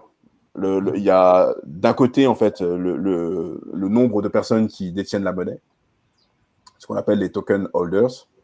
Ensuite, il y a le volume des liquidités. Et ensuite, il y a le volume des échanges. Et ensuite, il y a le Bitcoin, qui est en fait la locomotive qui tire toutes les valeurs en fait crypto digitales en fait. La référence aujourd'hui, c'est Bitcoin. Voilà. Et donc Bitcoin en fait, c'est comme ce serait comme l'or en fait, ou plutôt comme le pétrole en fait dans le domaine de la crypto. C'est-à-dire la demande en Bitcoin en fait, qui serait la demande en pétrole, et ce qui dynamise finalement l'économie en fait des crypto-monnaies. Alors, pareil, Boostin, je comprenais rien. Alors, donc, c'est pas qu'il y a des bourses, mais il y a des échanges. Il y a des échanges. Et les échanges, en fait, c'est les plateformes qui référencent en fait l'ensemble des crypto-monnaies et qui les classifient en fait en fonction en fait du volume du market cap. Donc, c'est la valeur totale en fait de la crypto. En fonction du nombre d'échanges, en fonction de la liquidité et en fonction aussi du nombre d'holders, de propriétaires en fait du wallet. Et je vous le dis, ne vous méprenez pas, il faut absolument s'emparer en fait de ça. C'est incontournable. Je disais aux gens en fait. La disparition en fait de la monnaie, puisqu'aujourd'hui on veut détruire l'argent physique, c'est la pire chose qui puisse arriver aux démocraties. Ça va créer une dépendance accrue des individus vis-à-vis des banques. Et si on combine ça avec le fait qu'aujourd'hui il va y avoir un chômage de masse en Europe suite au Covid, et que probablement il va y avoir l'utilisation d'un modèle de type ça s'appelle comment, revenu universel. Vous pouvez imaginer en fait que si vous créez de la dépendance et qu'en plus de ça, vous créez la capacité des individus à contrôler en fait le médium par lequel en fait ils peuvent vivre et interagir avec la société, vous créez en fait une espèce de dystopie, en fait une espèce de dictature, ou une situation dans laquelle en fait celui qui contrôle l'argent et celui qui donne l'argent contrôle votre vie. Voilà. Et donc c'est pour ça qu'aujourd'hui il faut absolument en fait trouver le moyen de trouver des alternatives. Et aujourd'hui il n'y a pas de meilleure alternative que le token. Alors concernant la partie serveur, alors je ne sais pas si Besnik était là tout à l'heure. Je parlais de ça justement. Je parlais du fait que nos gouvernants ont eu du mal à se positionner et ont négligé en fait la formation et des opportunités en fait que nous aurions pu saisir en Europe pour contrôler et infléchir en fait le destin en fait de cette nouvelle économie. On les a perdus. Aujourd'hui, l'essentiel des échanges, les deux gros échanges qui existent, pas Coinbase, Binance et Huobi, qui sont les deux plus gros échanges au monde. Ils sont chinois. Alors, vous allez voir le paradoxe, hein, le gouvernement chinois, il est anti-crypto. Il est anti-crypto, mais le gouvernement chinois, il est pro-minage. Ouais. Ils ont fait le yen déjà, les Chinois. Alors, les Chinois et les Chinois, ils ont fait le yen, effectivement. Ils ont leur monnaie, elle est déjà digitalisée. Et tu m'as appris hier, effectivement, qu'ils avaient commencé à faire des transactions. Et donc, la raison pour laquelle ils sont anti-crypto, c'est parce qu'ils ont décidé d'avoir le yen qui serait digitalisé et eux, ils ne sont pas pour le partage. Voilà. Par contre, c'est des stratèges. En Chine, c'est des stratèges. Ils ont très rapidement compris en fait qu'il fallait contrôler Bitcoin. Et comment tu contrôles Bitcoin? C'est en faisant du minage. Et moi, ce que je dis, en fait, Bitcoin est probablement déjà contrôlé par les Chinois parce que tout le monde parle en fait des blocs qui sont publiés, mais tu n'es pas obligé de publier le bloc que tu as miné en fait. Donc, si tu veux faire une attaque du 51%, tu peux miner sans publier.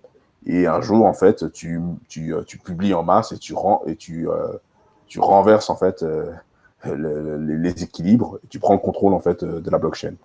Donc ça, c'est cette histoire de 51%. J'ai jamais compris pourquoi ils avaient mis ça dedans, si ce n'est pour s'exposer et créer une opportunité de se faire taper dessus. Mais donc les serveurs, tu crois, les serveurs alors, qui les serveurs, ils sont dans les pays, ils sont. Alors pour les mineurs, la plupart des serveurs, pour les mineurs, les exchanges, les gros exchanges, en fait, ils sont principalement en Chine, mais ils sont présents aussi sur toute la planète.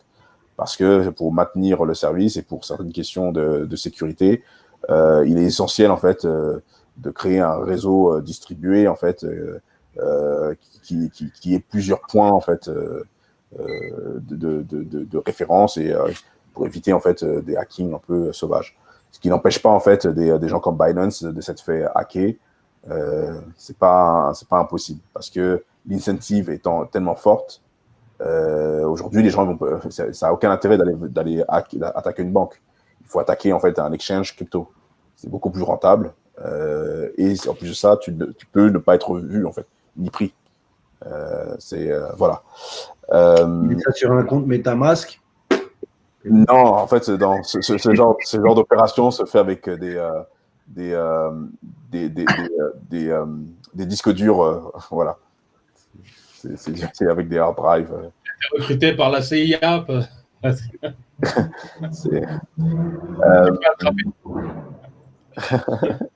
Ouais, tu n'as pas envie de te faire attraper parce que c'est pas ceux qui vont te chasser, c'est pas des mecs sympas. C'est vraiment pas des gens. Et c'est pas la CIA, et c'est pas la NSA, et c'est pas Interpol, quoi. Alors, c'est accessible à une personne qui veut juste avoir 500 € max de crypto. On peut acheter, en fait, si tu as MetaMask, tu peux acheter de l'Ethereum pour 30 balles. 30 €. Alors, sur MetaMask, ouais. Justement, pour pouvoir acheter, il faut quand même que tu transfères de l'argent dessus. Alors, sur MetaMask, en fait, il y a des fournisseurs de services qui ont des API, qui ont connecté en fait leurs services sur MetaMask. Je pense notamment à Wire. Je ferai un tutoriel sur Wire. Faut pas que j'oublie. Tuto. Et en fait, tu te connectes sur ton compte MetaMask. Tu as le bouton acheter ou buy. Tu cliques sur acheter ou buy. Et ça va te proposer en fait d'importer en fait du token via un autre compte. Donc en gros, tu partages en fait tu écris le QR code en fait, l'adresse de ton wallet d'envoi et l'adresse de ton wallet réception. Tu appuies et c'est fait. Et ça prend le transfert et prend. Oui, mais ce que je veux dire, c'est que il faut quand même avoir du crédit sur ton wallet. Ton wallet, quand tu le fais, il est vide. Oui, au départ, il est vide. Il est vide et après, tu peux charger. Après, voilà, toi, tu proposes, par exemple, de mettre du DC token, mais n'importe qui y va, tac, il est vide.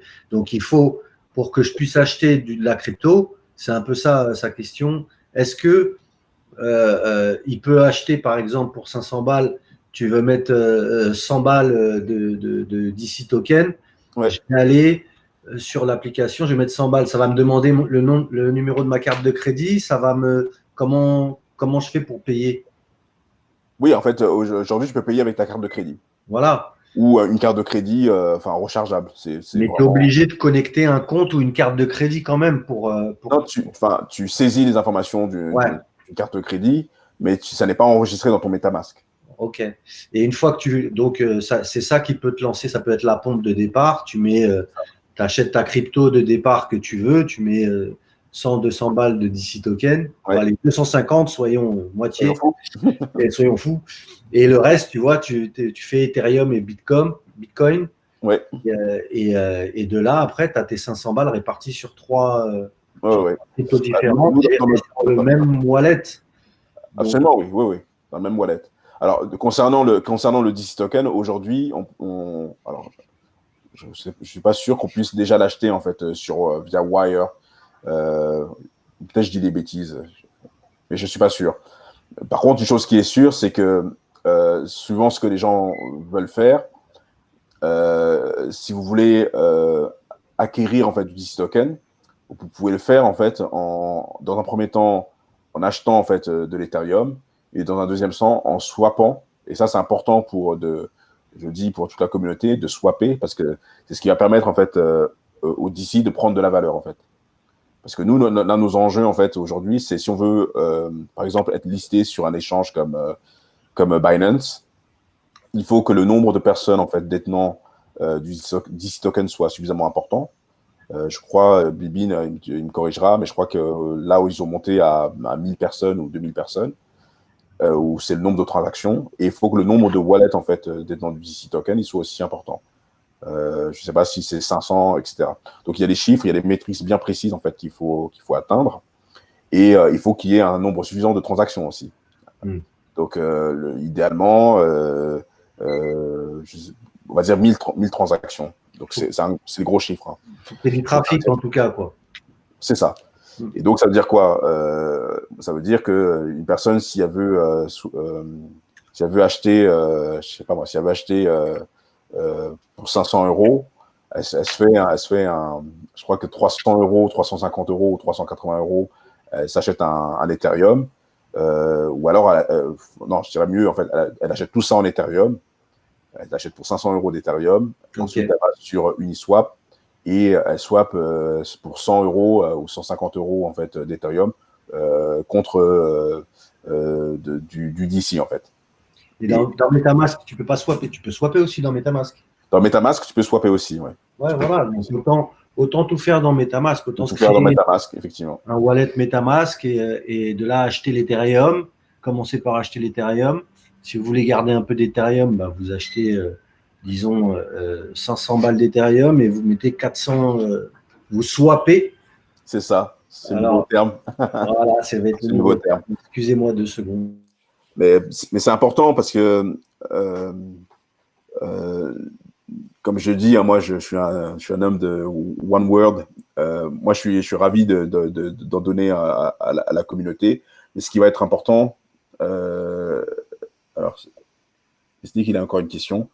Ce qui va être important, en fait, c'est de hold, en fait. Il faut vraiment garder, en fait, ces DC le plus longtemps possible et créer des transactions, en fait. Et des fois, c'est des transactions à 30 balles. Hein. Il ne s'agit pas il faut juste en faire beaucoup et souvent.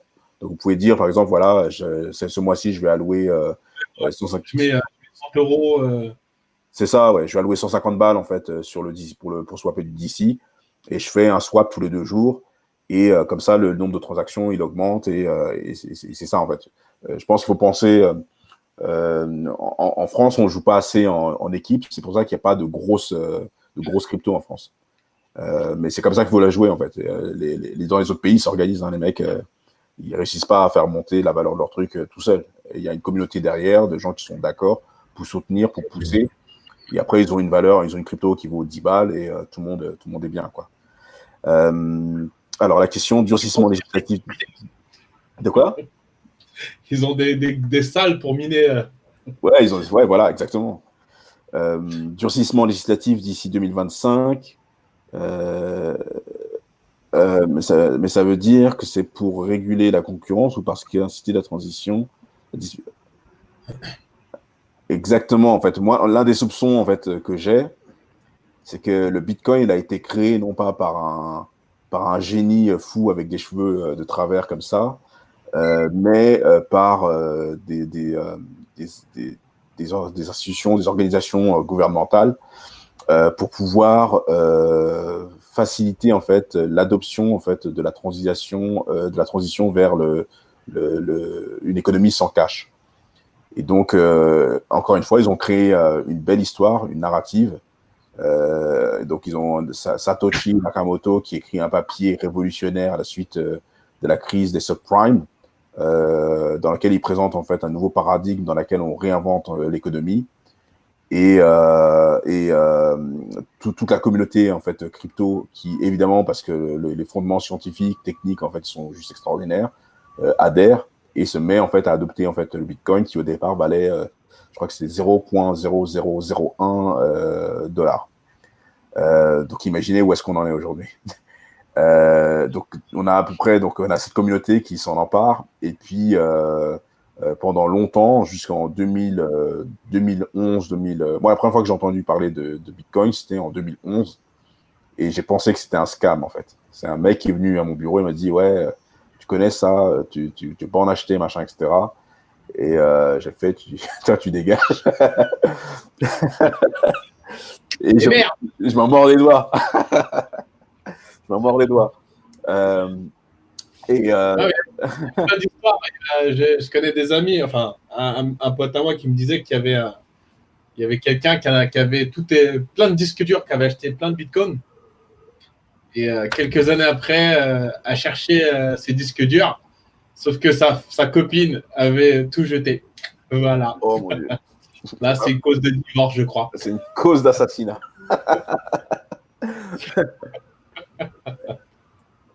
Donc, dans la narrative, en fait, c'est celle-là. Donc, effectivement, au départ, c'est que des cas publics d'experts avec des cheveux, des coupes de punk, des gueules de triso.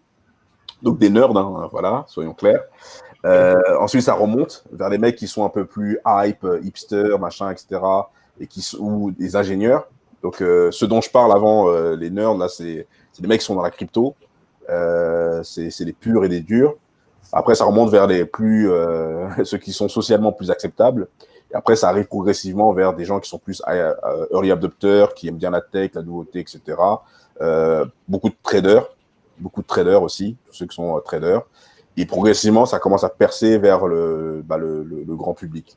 Et moi, je sais que cette année, en fait, ou l'année prochaine, ça va être l'année de l'adoption de masse, parce que la mère de mon assistante, donc, elle s'est mise à lui demander en fait des conseils et elle lui a dit oui, tu demanderas à Kazé si je dois acheter du Ripple ou voilà. Voilà. Donc la bonne femme, elle a plus de 60 ans. Elle habite au fin fond du Vercors, de la campagne. Quand elle prononce le mot blockchain et Ripple, en fait, moi, ça me donne des frissons et je comprends qu'il se passe quelque chose en fait. Ça veut dire que le marché, en fait, il en est arrivé là, en fait. Et pourquoi ? Parce que des institutionnels, des gens comme Coinbase, des gens comme Ripple, ils font de la publicité dans les médias mainstream maintenant. Et donc, ça commence à toucher tout le monde.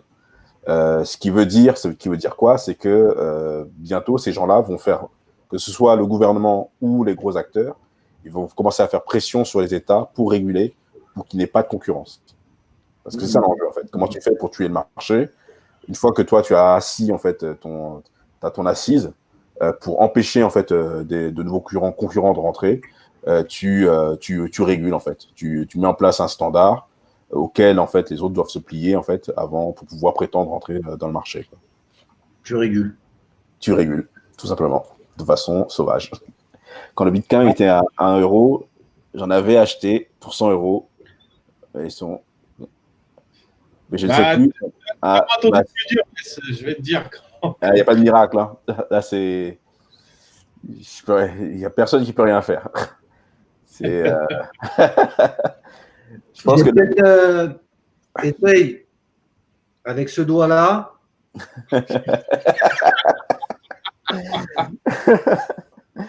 Non, mais clairement, Non, mais c'est vrai que c'est un problème, ça. C'est que. Ok, tu peux mettre ton oseille, on va appeler ça l'oseille, allez, voilà, tu peux mettre ton oseille à gauche, mais si tu perds les informations, vu qu'il n'y a pas ton nom dessus, il n'y a rien, c'est là le danger où tu le retrouves pas. Donc, est-ce qu'il y a un moyen de protéger ça quand tu achètes un wallet, par exemple?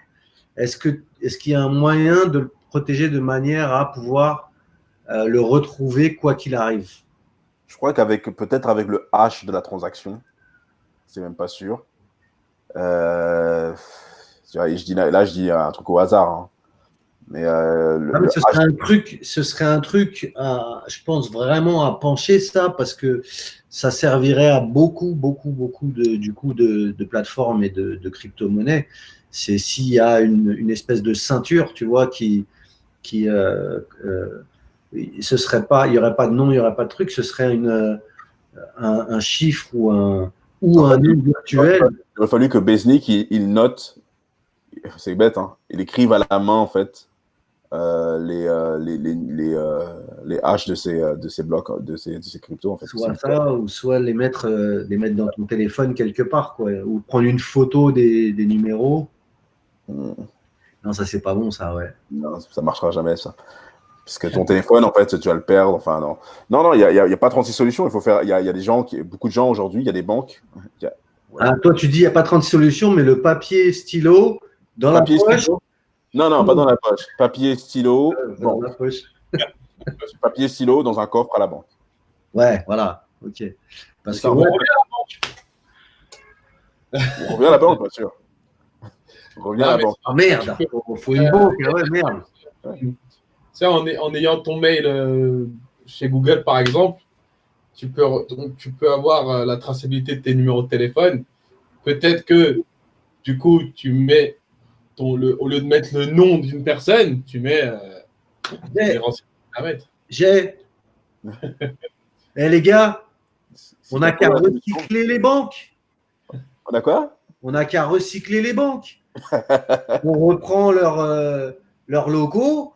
On a le coffre-fort, on a les petits coffres là, et c'est réservé que pour la crypto. Les gens qui veulent mettre leur crypto, ils viennent, ils mettent dans ces coffres-là. Mais les banques, elles le font déjà. Hein. Les banques, elles commencent à fournir ce genre de service. Parce que le vent tourne, mais c'est pas parce que. Mais sans déconner, c'est clair que ça va être un truc que beaucoup vont rechercher. C'est la possibilité de. Demain, tu perds tout, il y a tout, la maison qui brûle ou n'importe quoi. Comment tu retrouves ton truc? Tu sais ce que je veux dire? C'est un problème. C'est un problème. Ah merde. C'est un problème. Je vais effacer. Non, mais c'est un truc, voilà, en attendant, avant que ça arrive. Évidemment que là, tu as plein de solutions et que c'est pas maintenant que ça c'est pour ça qu'en fait, encore une fois, la solution, c'est la décentralisation. Ouais. Voilà. C'est la décentralisation, c'est des MetaMask, c'est la meilleure solution parce que ça distribue le risque. Quand tu as tes cryptos qui sont chez toi, même dans une clé, etc., ta femme a fait le ménage, elle jette la clé, voilà. Un mec vient chez toi l'été quand en vacances en train de la couler douce, il te prend les clés parce que les gens ils ont compris maintenant que Mais ils sont à la place. Voilà, tac, il te prend ça, merci, au revoir. Non, on est dans une situation un peu compliquée, quoi. Donc la confiance distribuée, c'est encore une fois la solution la plus adaptée, la mieux adaptée en fait à ce genre de cas. Ouais, et puis moi, ce que je dis toujours, enfin j'aime bien savoir aussi avoir au moins un contact, au moins quelque chose. Je préfère parler et à la limite, tu vois, faire confiance au DC Token parce qu'aujourd'hui, je sais qui est derrière et ce que ça représente, plutôt que, c'est vrai, d'aller sur autre chose. Il y en a plein qui pourront être intéressantes sur Internet, mais tu n'auras jamais ce contact, tu vois.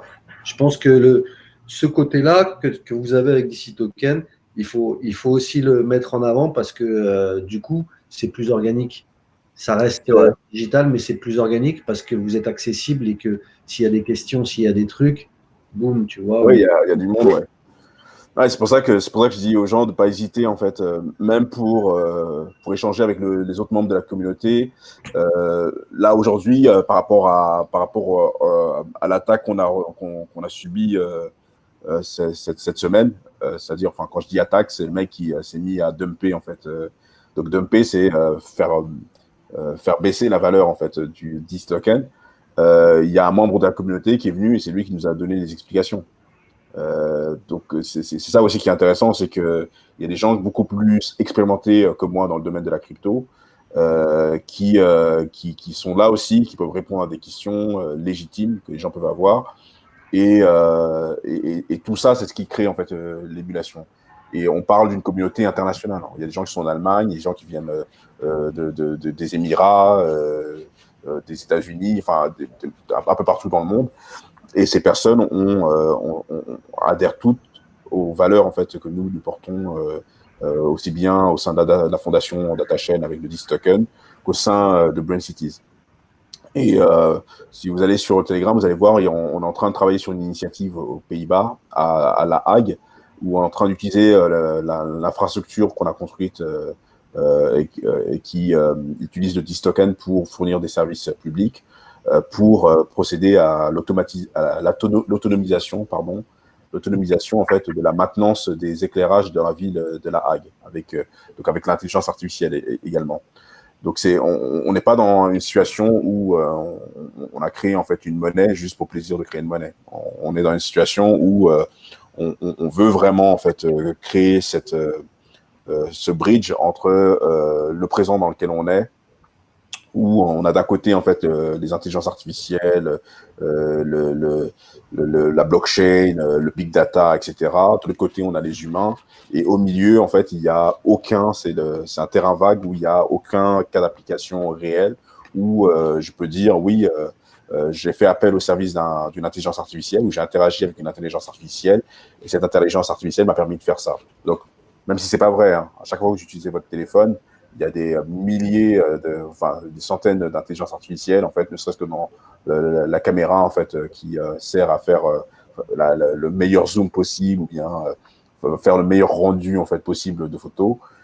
C'est de l'IA, ça. C'est de l'IA.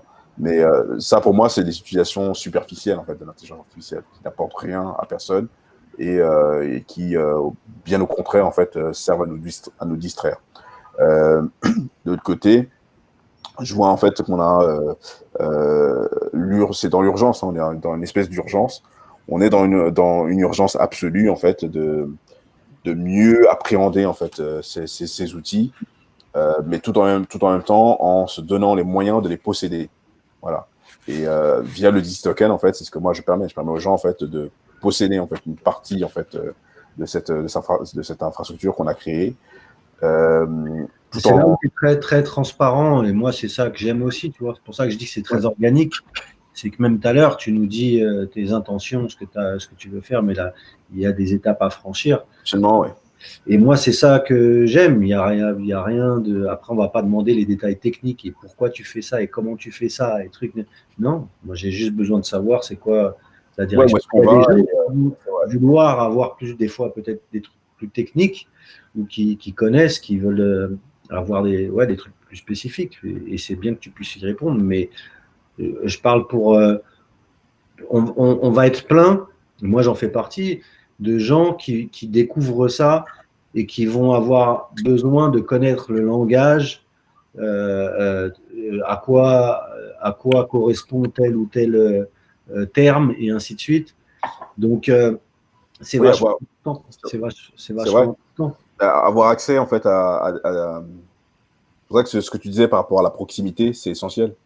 Bah, déjà, en fait, tous les termes, ils sont en anglais, pour commencer. Donc, moi, je suis en galère. Hein, quand vous me faites parler en français, je suis en galère. Non, c'est pas vrai. Mais tous les termes, ils sont en français. Donc, ça élimine beaucoup de gens en France, parce qu'en France, on va pas naturellement vers les langues étrangères. En tout cas, on les parle, mais on toujours avec un peu de retenue, quoi. Un peu honte à cause de l'accent. C'est ça. On rigole à cause de l'accent, alors que les étrangers adorent l'accent français quand on parle anglais. C'est vrai. Il ne faut pas se gêner. Il ne faut pas faire de en fait. Il ne faut pas. Mais c'est quoi? Au début, j'étais certain que la crypto, c'était une arnaque de hackers et de dark web. C'est pas tout à fait faux. C'est pas tout à fait faux. Non, mais ouais, c'est comme chez les hackers, tu as les black hat et un white hat. Voilà. C'est comme Il y aura toujours ça, des gens qui vont en profiter pour s'enrichir d'une mauvaise manière, et puis il y a et puis il y a les autres. C'est là où il faut savoir, et il faut se renseigner. Là où tu peux voir les gens, là où tu peux toucher les gens, c'est forcément plus rassurant que ceux que tu vas pas du tout connaître, quoi. Ouais. Non, c'est. Moi, je suis cuit en anglais, je connais que C'est excellent. Je sais même pas si c'est en anglais, en fait. Si, Kentucky Fried Chicken. Fried chicken. Ouais. Non, énorme. Je ne sais pas si vous avez encore des questions. Moi aussi, je suis un peu cuit. On va te laisser tranquille. On va s'en refaire, à part s'il y en a qui ont des questions. Ouais, si vous avez des questions, de toute façon, sur le groupe, je ne sais pas comment ça marche. N'hésite pas à poster sur la tribu sur Facebook. Ouais. Parce que je pense qu'il y a beaucoup de gens qui sont demandeurs et qui n'osent pas peut-être poser des questions. Ouais. Mais comme je t'ai dit tout à l'heure, c'est vrai que ça fait peur à certaines personnes. Et d'autres qui n'ont pas le temps. Il y a d'autres qui n'ont pas le temps aussi. Et n'hésitez pas, en fait, si vous voulez, en fait, dans le groupe sur Facebook, vous posez toutes les questions. Mon équipe elle sera ravie, en fait, de les récupérer et on va y répondre.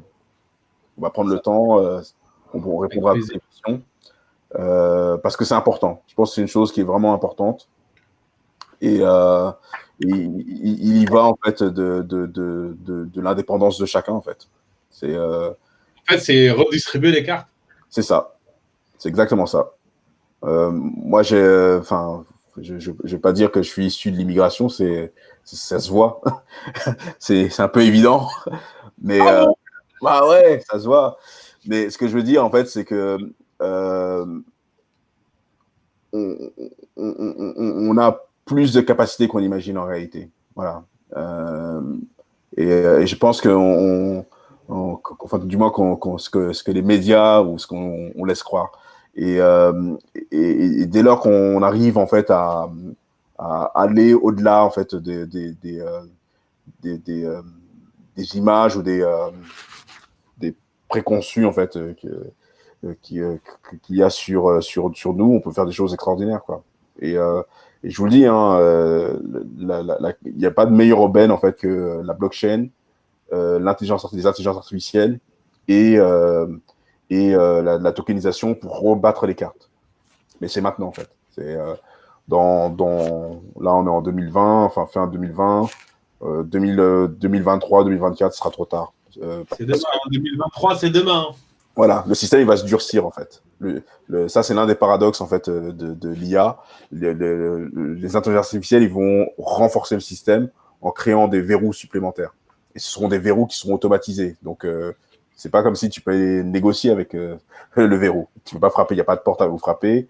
C'est un ordinateur, il est, je sais pas, il a Tombouctou. Voilà, tu peux rien faire. Tu peux toujours demander, tu peux toujours supplier, etc. Et je vous donne un exemple tout bête, en fait. Là, ils sont en train de préparer le Health Passport.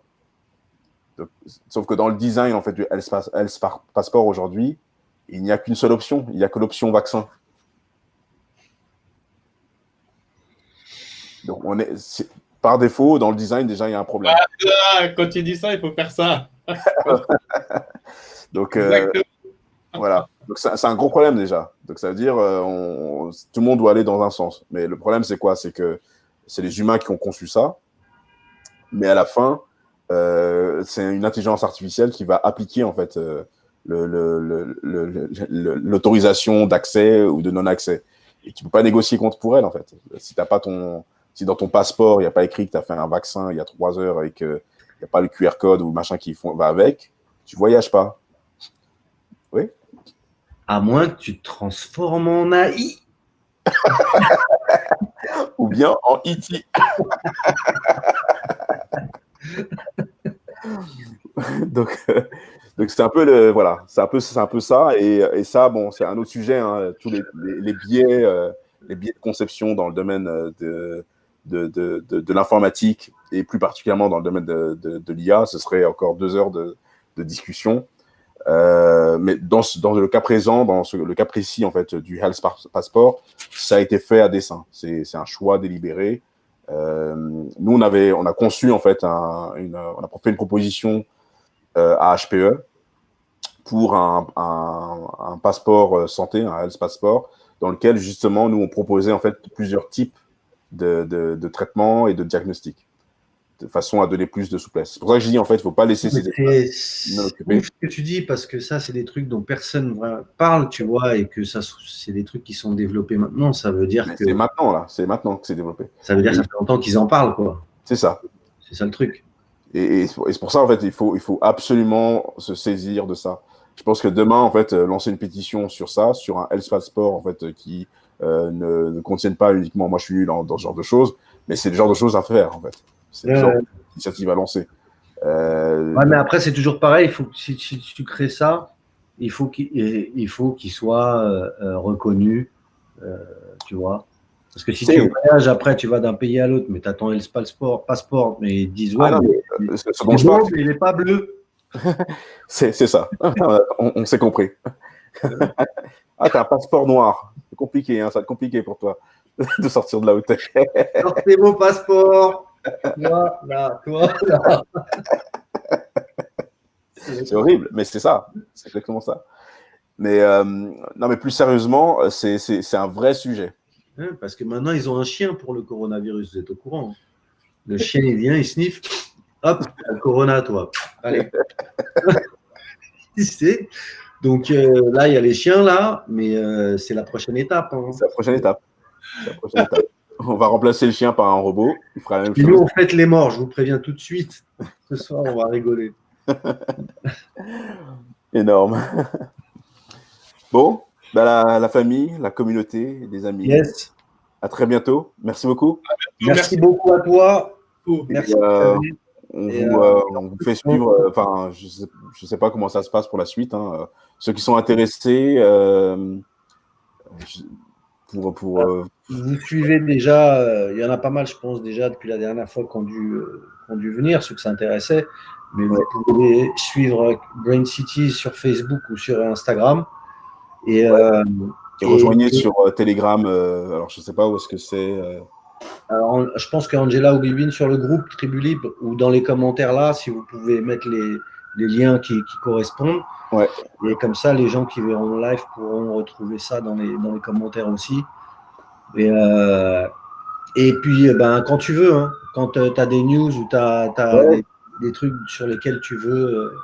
Je pense que peut-être dans un mois ou deux, on fera un point sur les avancées projet. Moi, je continue à pousser l'histoire du passeport santé avec HPE. Ouais, surtout là-dessus, tiens-nous au courant aussi. C'est super important. Il faut des infos que tu peux avoir, des avancées qui se passent aussi de l'autre côté, quoi.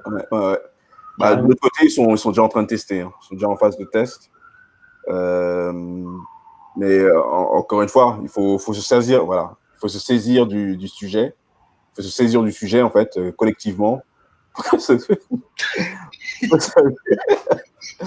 que ça soit visible en fait. Cette peau de banane qui m'a fait glisser là. Mais ouais, en tout cas, ouais, merci beaucoup pour les infos. C'est vachement, c'est très important et c'est très. Enfin, je pense qu'il y a pas mal de gens qui ont kiffé. Là, t'as ouvert les yeux de certains. Ouais. Ah oui.